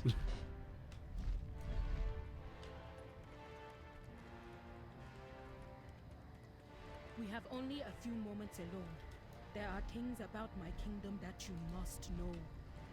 Zandala is beset by enemies, both within Give and me another without. goddamn job. This is why I went seeking It's the time for Horde, some very and why long I follow call people upon around you, segments. one of its greatest heroes. Notice him. Blood trolls surge across our northern border. They drag our people off to the swamps of Nazmir, never to be seen again. Meanwhile, there's Enchuli Council. Ugh, scheming politicians and decrepit. Really wish I could council auto-follow dismisses NPCs. this threat. They convince my father that nothing need be done. Princess. You don't left. You told your father you were going exploring, not negotiating with mongrels from the Horde. You are sworn to protect. How could this you lie kingdom. to us, If princess? you will not do your duty, then I must look for someone who will. The best way to protect the kingdom would be for me to banish this thing to Vol'dun. The Horde has no place in Zandala. Their fate will not be decided by you, General. Nor you. Your Oh my father is god, they're displeased that you have here. brought these They're creatures here. racist. He has ordered me to collect you. I mean... I'm a disgusting hordeling, and they want to banish me to Vol'dun. Oh my god, they have mailboxes. Yep. They're connected to the Horde Post Network? That's What is your business here? Yeah, they hate the Horde, but they get their mail. Know this. Father is. I set in hate them, his but they ways, have some damn but good he is coupons. most observant. I would wager he already knows of your role in freeing me from Stormwind. It's time for us to get on Groupon. Just show respect and let him do the talking. And hopefully he will not throw you off the pyramid. If you see this Cap City, though, you're definitely going to be thinking like, wow, well, sure it would be nice to have flying right about now. Flying would go a long way on this Cap City. Yeah, this is not giving me any I will do good whatever I feelings must about to keep running. my people It's an safe. incredibly vertical staircase-filled area. It's kind of a nightmare. I was so happy when I got flying. Excited. Times change, Oh wow, fucking a and lot of so people just showed up. Hey guys. Welcome to the My instance. king. Or out of it, Horde anyway. has only come to steal our Neoville for their undead. What's up with how, like, every 10th person is like a massive hulking brood that looks like a different species? Save Zul and me. Such bravery 'Cause they merits are. an audience. Like, you see those giant trolls, they're like 12 feet Enough. tall. I And they can't fit through decide doorways. what to do with this outsider. Jacques Razet speaks true. You seek our fleet's might against the Alliance. But my daughter is right as well. Rescuing her showed great courage, a trait I admire. Halandri worries that I do not see our true enemies. Know that I am not as blind as she fears. Let us see if the Horde can prove its worth to Zandala. Let them stay in the Great Seal as my guests. For now. Only the Zandalari may walk those sacred halls. The law states. The law is what I say it is. For so long as I So am where are we going? king, the eyes of the Which place do you want to go to? Because we get to pick one of the three, right? This day, Yeah. I name you Speaker of the Horde. Let's see. General Jakar Wow, I'm Zet's Speaker of the secrets Horde. lies somewhere in the Welcome sands, to heading to the dunes. Zuldazar. God, I have to follow another guy. Yeah, you always have to follow another guy. Hello, Zolanai. Of the crowd.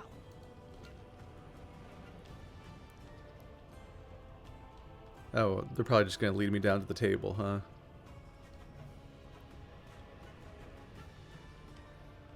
I feel like there is a specific order to things, and I don't know. Is clicking on something consent? I think you get to I never inspect know. them. Yeah, like I never know with these things. I worry that like, oops, I clicked on it. That means I selected it. It's like, no. Mm-hmm. Because Voldenai is the deserts that all the fox people are in. I was able to arrange And then there's the There is. then there's companions to and be the flown Voldenai, Zolzadar? without General Jakrazet Vol'dun. interfering. You need only signal Ah, them. Vol'dun. That's We're- where the. I think we're little currently in people are? we're currently in Zoldazar, aren't we? Yeah. Yeah. We're currently in Zolzadar. This is like a mountainous pyramid-filled forest area with some dinosaurs. Vol'dun is a desert filled with the fox people that are all being enslaved, and then the top right area, which is like the Zaldalari, I think, or something. Nazimir. Nazimir is the top right area is a bunch of like animal spirits that you're trying to like encounter or tame or whatever, like a giant turtle and things like that. Come Let's here. I Let guess me let's go show to you Vol'dun. around. All right, I want to get some little wolf people. That sounds nice. I've still It is got to said that the explore the Great is one of Seal, the only apparently. kings still There we standing go. That is older than the Zandalari Empire. Yeah. Once you're ready, just let me know. I'm not gonna pick a place yet. Ancient paths and royal treasury. What My is this father top bar? keeps many Artifact of his power? treasures Ah, here for my in the royal my vault. thing. Gotcha. You can find your Nightborn friend in the Hall of Ancient Paths. Come see me when you are done looking around. Can I just say I'm done looking around instead of looking around? No. Damn it. No, man. You need to look around. I mean, the Hall of Ancient Past is just the room full of portals. I already know about that place. It's full of portals. Talanji was kind And then the enough next to place inform is us of just an a old person, portal and then the network place after we that might be is. able to Hey, tap Bane. into. They're just trying to summon all their portals around. Oculus, see what you can do with the portal system here. We will need supply lines to the Horde All right. capitals. All I can do is make culture happen in Champion, this place. you seem to be on the right track for gaining the trust of the Zandalari. I must attend to my other duties. Good luck. There's a lot of floors around here, which makes it hard to tell which floor a character you're supposed to talk to is on. I've gone crazy trying to chase like a question mark around here. Do you want something? Yep, there we go. Suddenly everyone exists. Look at us all existing and shit. Yeah. Time is short, so I will be brief. I plan to lead an Nice. expedition Good into job the there, swamps dude. of Ah, the One dinosaur sliver of skeletons health. are attacking. to our northern border. That was close. In related news, there are dinosaur If skeletons. you want our navy, you need the support of Oh, my no. father. You Here have an in upset pup. Zuldazar, his advisors Yep, plot there's just a against dog you. making noise in the hallway. And then there are the schemes of Which one is it? Jakrazet It's in the deserts of corgi. Vol'dun. I Oh. have no doubt he is as big a threat to the Horde as he is to And that's the my husky. We cannot didn't hear be the in husky. all places Yeah. at once. Now I the leave it to you to choose your priority. the Review your maps corgi and decide yaps all the which plan you time. will see to first. The husky will like go at you like he's trying to talk to you, That's the best. and it's just like really funny sounding. And the Shiba Inu is completely dead silent all the time until something alarming happens, at which point he screams. What? Like if you step on his toe, he will scream bloody murder in a horrible, inhuman noise. My God. Well, I mean, that's fair. I mean, if I got my toes stepped on, I'd probably. Yeah, I too, feel like but it's just still. like no barking, no howling, no whimpering or begging, just screaming very, very rarely. I thought you meant like somebody. I thought you meant like somebody randomly walks in the door and he's just like, ah! like he's here to startle you. Yeah, like he just gets terrified by things. Speaker of the Horde. We've got a question enforcers. You know, kind of like how Shadow does. Like you'll walk in the house and then a few minutes later, Shadow starts barking at you. Or it's like a delay reaction. Where it's like, oh right, protection. Hey you. It's massively too late reaction to something. I don't trust Shadow to ever be a good guard dog. No. He always barks at the wrong time, and then the moment when like somebody walks into the house unexpectedly, he's like, "Oh, there's someone here, roof!" And I'm like, "Bro." I do not ask questions. Have you questioned the enforcers? It would be wise for you to say. Hey, you. What was that? Question the enforcers? Yeah. Are you the one that's been asking I don't know what that means. You picked the Voldenite quest, right? But let's try Yeah. to avoid drawing any attention. Oh yeah. Sorry, I'm already Your walking my way Akira was down. my I'm commander, talking to this the best blade one guard. this city has ever seen. She told me Oh, she yeah, was close to Kaja. proving that General Yeah, Jacqueline Kaja. is a traitor Yep. to the crown. Hurry up. But I just haven't heard from her since. blitzed through that because I could just fly to them. Whatever she uncovered was enough to earn Woohoo! her trip Well, to how the nice. desert. Yes. Oh, fuck. I Can't fly in deliver here. a death sentence. Rude. I will not stand by and let Rakira be swallowed by the sands. We. As you can see, there are still some of us How, who believe how do the I get this same. pterodactyl mount? I love it. That's actually relatively easy. Oh, is it? I mean, it's not like a rare, crazy thing. I think you just have to get a reputation with the They will have Zandalari. one ready, but let's not waste Done. time. Consider Rakira it won't last long done. in the sands. I have a lot of I've definitely questions, seen it probably. around. Like I think I already have access to it, but just didn't want to pay for it. We need to travel to the swamp. 'Cause I like my As long as we nether drake stay in more the than air these and out of sight, we pterodactyls, shouldn't have so too much I didn't trouble. want to spend like the. It's probably like 400 gold or 4,000 gold or something. Rounded down because I'm exalted. God, I really wish I could like And mass being- abandon a quest. Yeah, every time I finish an expansion, I abandon every single quest in my log. It's like, well, you're all useless to me now. Goodbye.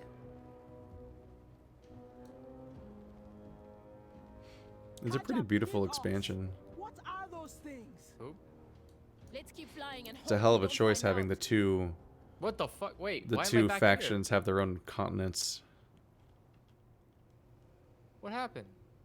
Did you fly to Vol'dun, then somehow end up back in Zeldazar? Yeah, what the hell? What did you do? Did you accidentally abandon the quest that was taking you to Vol'dun? No, I've been abandoning. What the fuck? Why did it? I see the pass. Fly low and going keep an eye out for any sign of No, Rakira. Kaja, we should adjust course. We're nearing the Sethrak Empire. So you still have the quest Serpents, into the then? dunes? I thought they hid mostly beneath the dunes. Yes. It appears their presence has grown. So Okay, it now can I has. go? Okay, Let's so head there was west a and there was a avoid any glitch unnecessary conflict. where It might be too when late for when that. trying to abandon a quest that is above, or like if the text need to goes speed above things the up. quest that I'm currently The on king and I has click noisy abandon, visitors. it will kick That me could out. pose a It problem. won't abandon either quest. It will just kick me out of the flying cutscene, and then I have to abandon the quest while not on the cutscene, and then it will let me fly. Oh, here's all the snake races. It's a weird bug, but all right.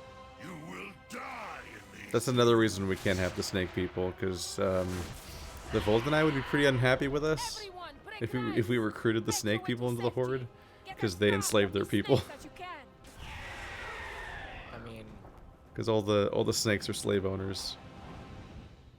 kind of act like, you know, there aren't horde bases for So people, basically, but- they'd be pretty good for the alliance. Ha ha ha ha ha ha. Oh no. I mean, I don't care who. I mean, Draenei exists, so sure, why not? You still alive in there? Any good with that weapon of yours? I'm all out of potions, and there's a whole lot of Sethrak between me and my wagon. If you're willing to fight, I could sure use some help. We got saved by Nisha. Or I did. You will. Now I'm ahead. Ha ha. Day to fight. Oh no. All it took was a stupid bug.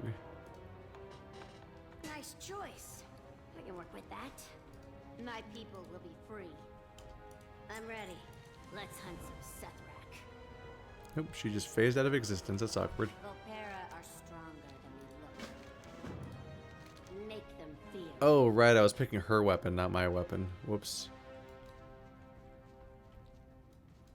Whoops. It'll be fine. It'll be fine. I have my own tank. Floop. I thought I was picking a staff to use. But instead I gave her a staff. And it's like, oh, I guess she's a spellcaster now. I just chose my my Fox Companion's class, because that's how that works. Oh no. That's just how that works. It's normal. Totally normal. Wait, she's just beating them with the stick. I really thought she was going to cast spells, but she's just hitting them with it. That's ballsy. It's a hell of a choice.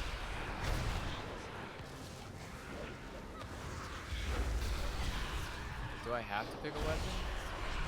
Yeah, it just goes to her. Oh, it goes to her? Yeah, so I was just explaining. She uses the weapon you pick. I would pick this really cool dual-bladed scythe thing. Yeah, I gave her the snake staff, thinking she'd cast... Well, I thought I was getting it, but then once I gave it to her and realized that was what was happening, I thought she'd cast spells. But she's just beating people with it. Which is a choice, I suppose. A weapon's a weapon. That is technically true. Congrats on your revelation. Thank you. I'm proud of you. It cost me 4 years of tuition. That's about right. Now the Sethrak will know to Hello, fear the Hunter. Volpera. We're reunited for the first time in seemingly hours. Travel in caravans, Doing normal gameplay. supplies, and trading with We are. We get So to quest proud of together us. again because we're actually here to like do the storylines from front to back. Since we're here long term now, as opposed to all the other expansions where we're just blitzing around. Yeah. It was And a actually- speed rush to max level.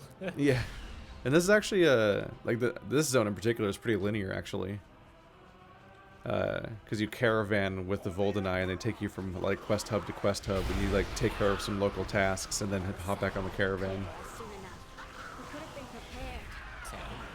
So we'll be sticking together fairly good for a bit. The Volpera are For a bit. anything but weak. Bit. They will fear us. Bit. A bit. A bit. So you have flying this whole zone. Yeah.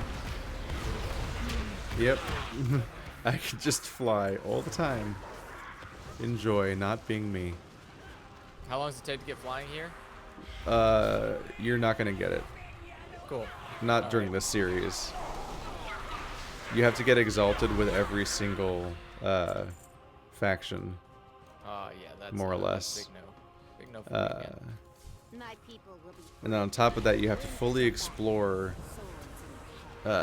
You have to fully explore the entirety of the expansion. So you have to get the exploration achievement for every region. But you also have to complete every storyline. Wow.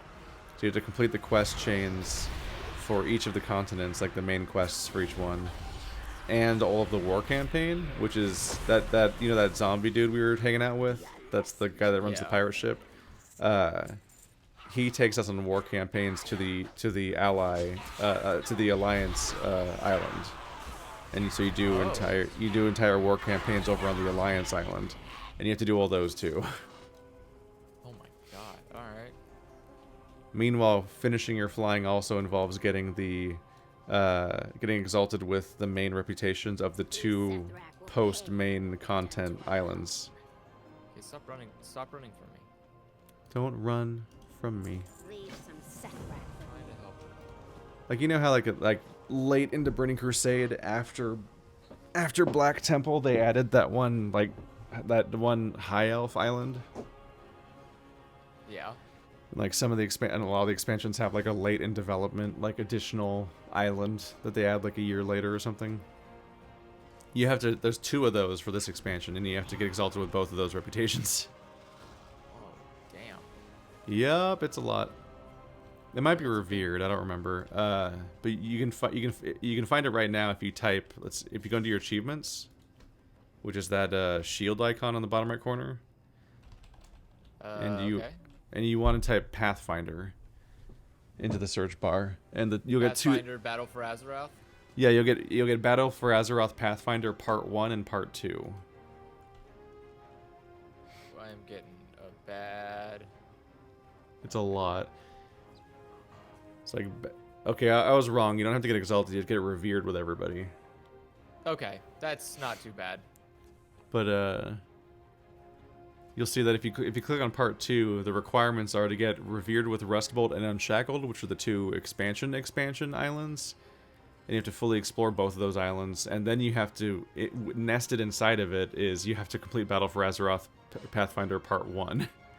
And Part 1 requires you to finish every storyline, get revered with everyone in this region, and explore everything. Yeah, Battle for Azeroth, Explorer, Diplomat, and each of those are quest. Yeah, and it's like each of them is a cluster of other achievements you have to get. So like Azeroth Diplomat says you have to get revered with the Zandalari Empire, Voldenai, Champions of Azeroth, Talanji's Expedition, the Honorbound, and the Tortollan Seekers.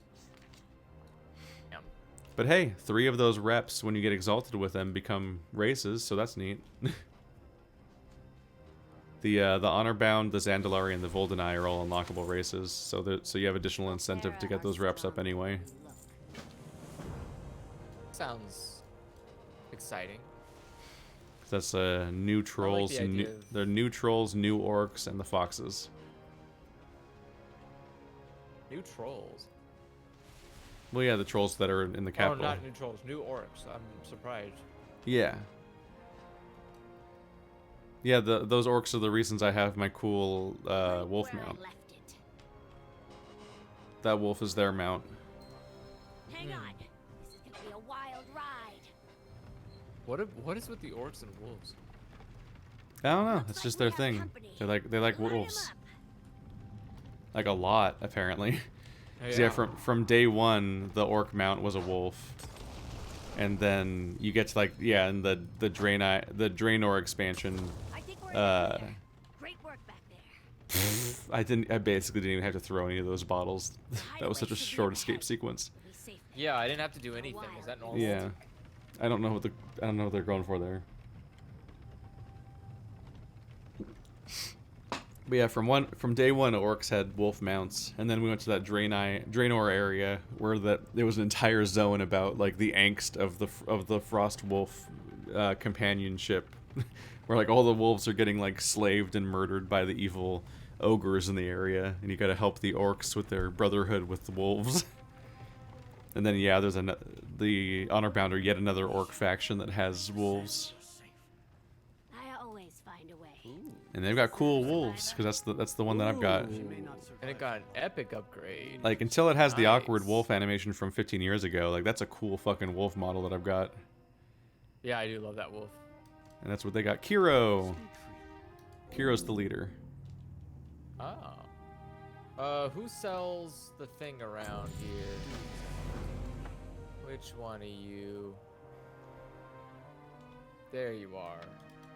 You looking for the reputation guy? Yeah, I'm looking for the tabard. Those don't exist. What? Wait, you can't get tabards for these races? No. Well, you can, but they're rewards for getting high reputation. They're just cosmetic. What? Yeah. The bottom left corner of the first page says the tabard of the Voldenai. It doesn't do anything. It's just a tabard. You don't get reputation for tabards. They're instead rewards for getting reputation, for getting exalted. So no, you cannot grind rep by doing instances. They do have a 30. They do have a 30 slot bag though. And you can get the Reigns of the Alabaster Hyena, which looks cool.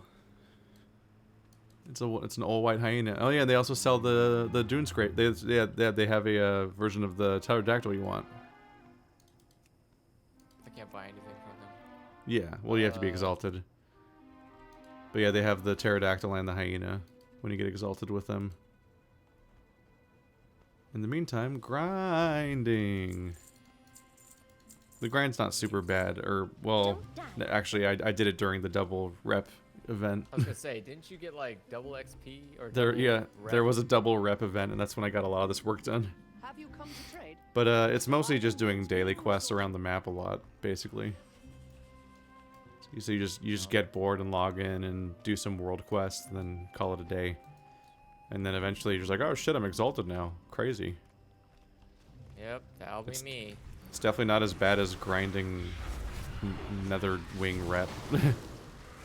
That's probably. and I already did that this year. On purpose for some reason, because I just really wanted this mount, apparently. It was important to me. I mean, it is a cool dragon. It's old as fuck. He's a shark dragon. I think his model has aged well. He was always a sleek design, so he doesn't need more polygons. He will also eat you alive if you disparage him. A little bit more polygons. No, he's beautiful. If anything, his lighting looks weird. Oh my god. What's wrong with his lighting?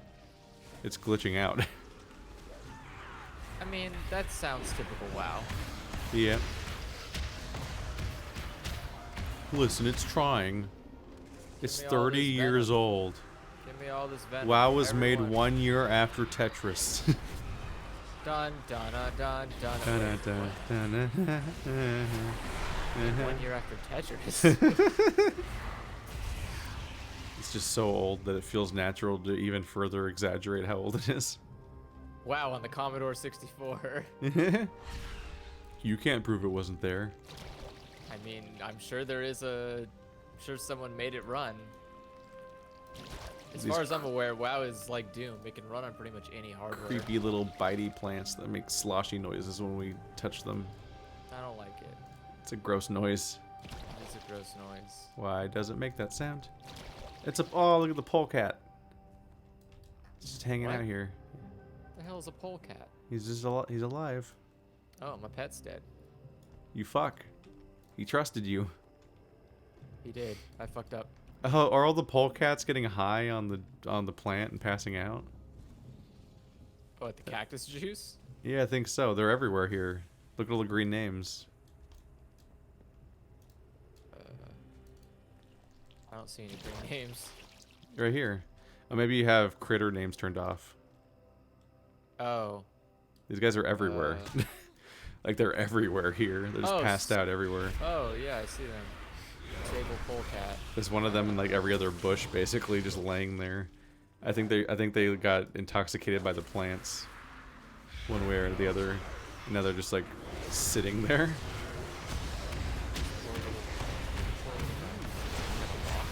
Oh right, I have these guys.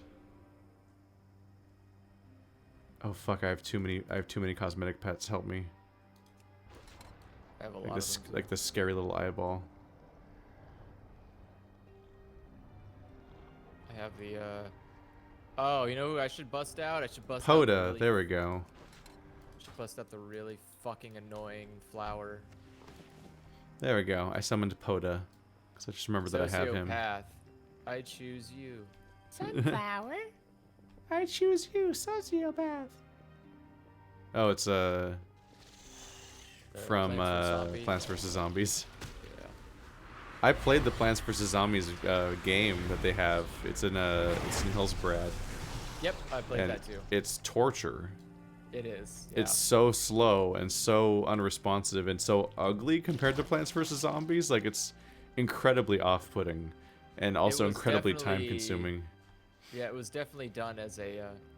But yeah, look, I got a little Poda running around with me, a little sable polecat. Aw. Cause I think you get him as a request reward somewhere in this chain. I just have the Plants vs. Zombie flower. And every so often it will sing. That's not good. That's cursed shit right there. Yeah, that's why I named it Sociopath. Did you hear it? No. Oh. Oh yeah, I've got Dasher. Little raptor boy. There you go. That's cute.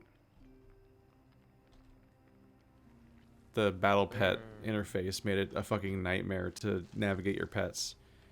Yeah. Because there's like no sorting options because they're all sorted entirely based on like the battle pet specifications. Yeah, and I'm like, thanks, I'm like, that's not what I care about. Is there like an alternate view I can look at that's just about collecting them and being able to sort through them? Because I super don't give a shit about their Pokemon battle powers. Like, that's incredibly unfun. It's about as fun as that time you tried to recreate Plants vs. Zombies in this game. Stop trying to make other games in your game. They're not good. No. But I've got my tiny little raptor and he's adorable.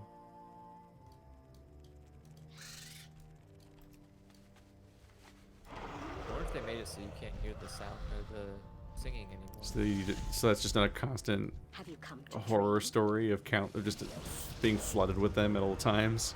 Every time you're in every town. It's just so horrible, obvious. horrible singing. It's a child doing it. I hate so it. It's just like it's like a child just like la la la la la. You're like, what the fuck?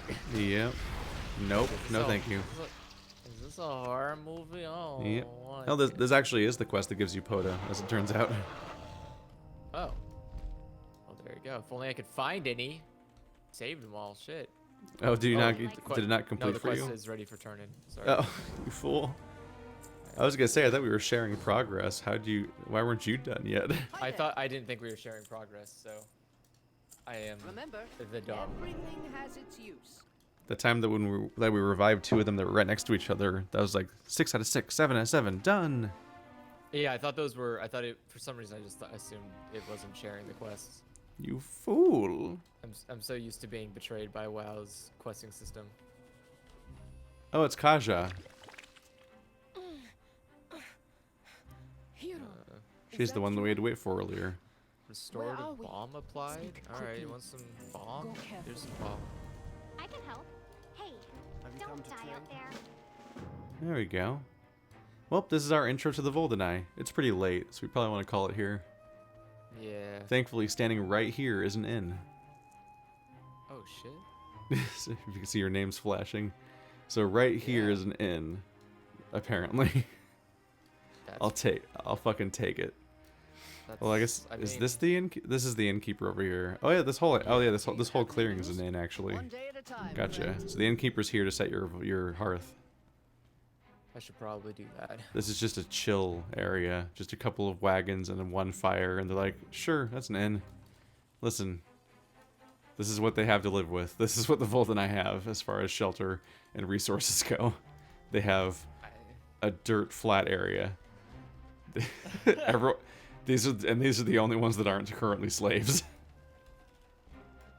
So we'll have to save the rest of this entire region's Voldenai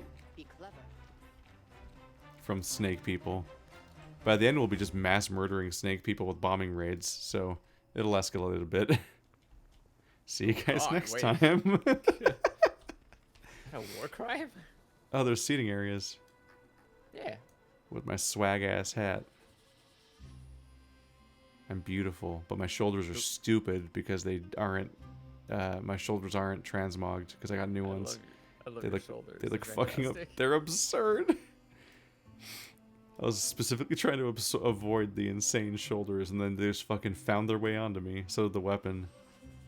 The weapon is not my style. I'm gonna have to transmog between episodes. See you guys next time. Voodoo.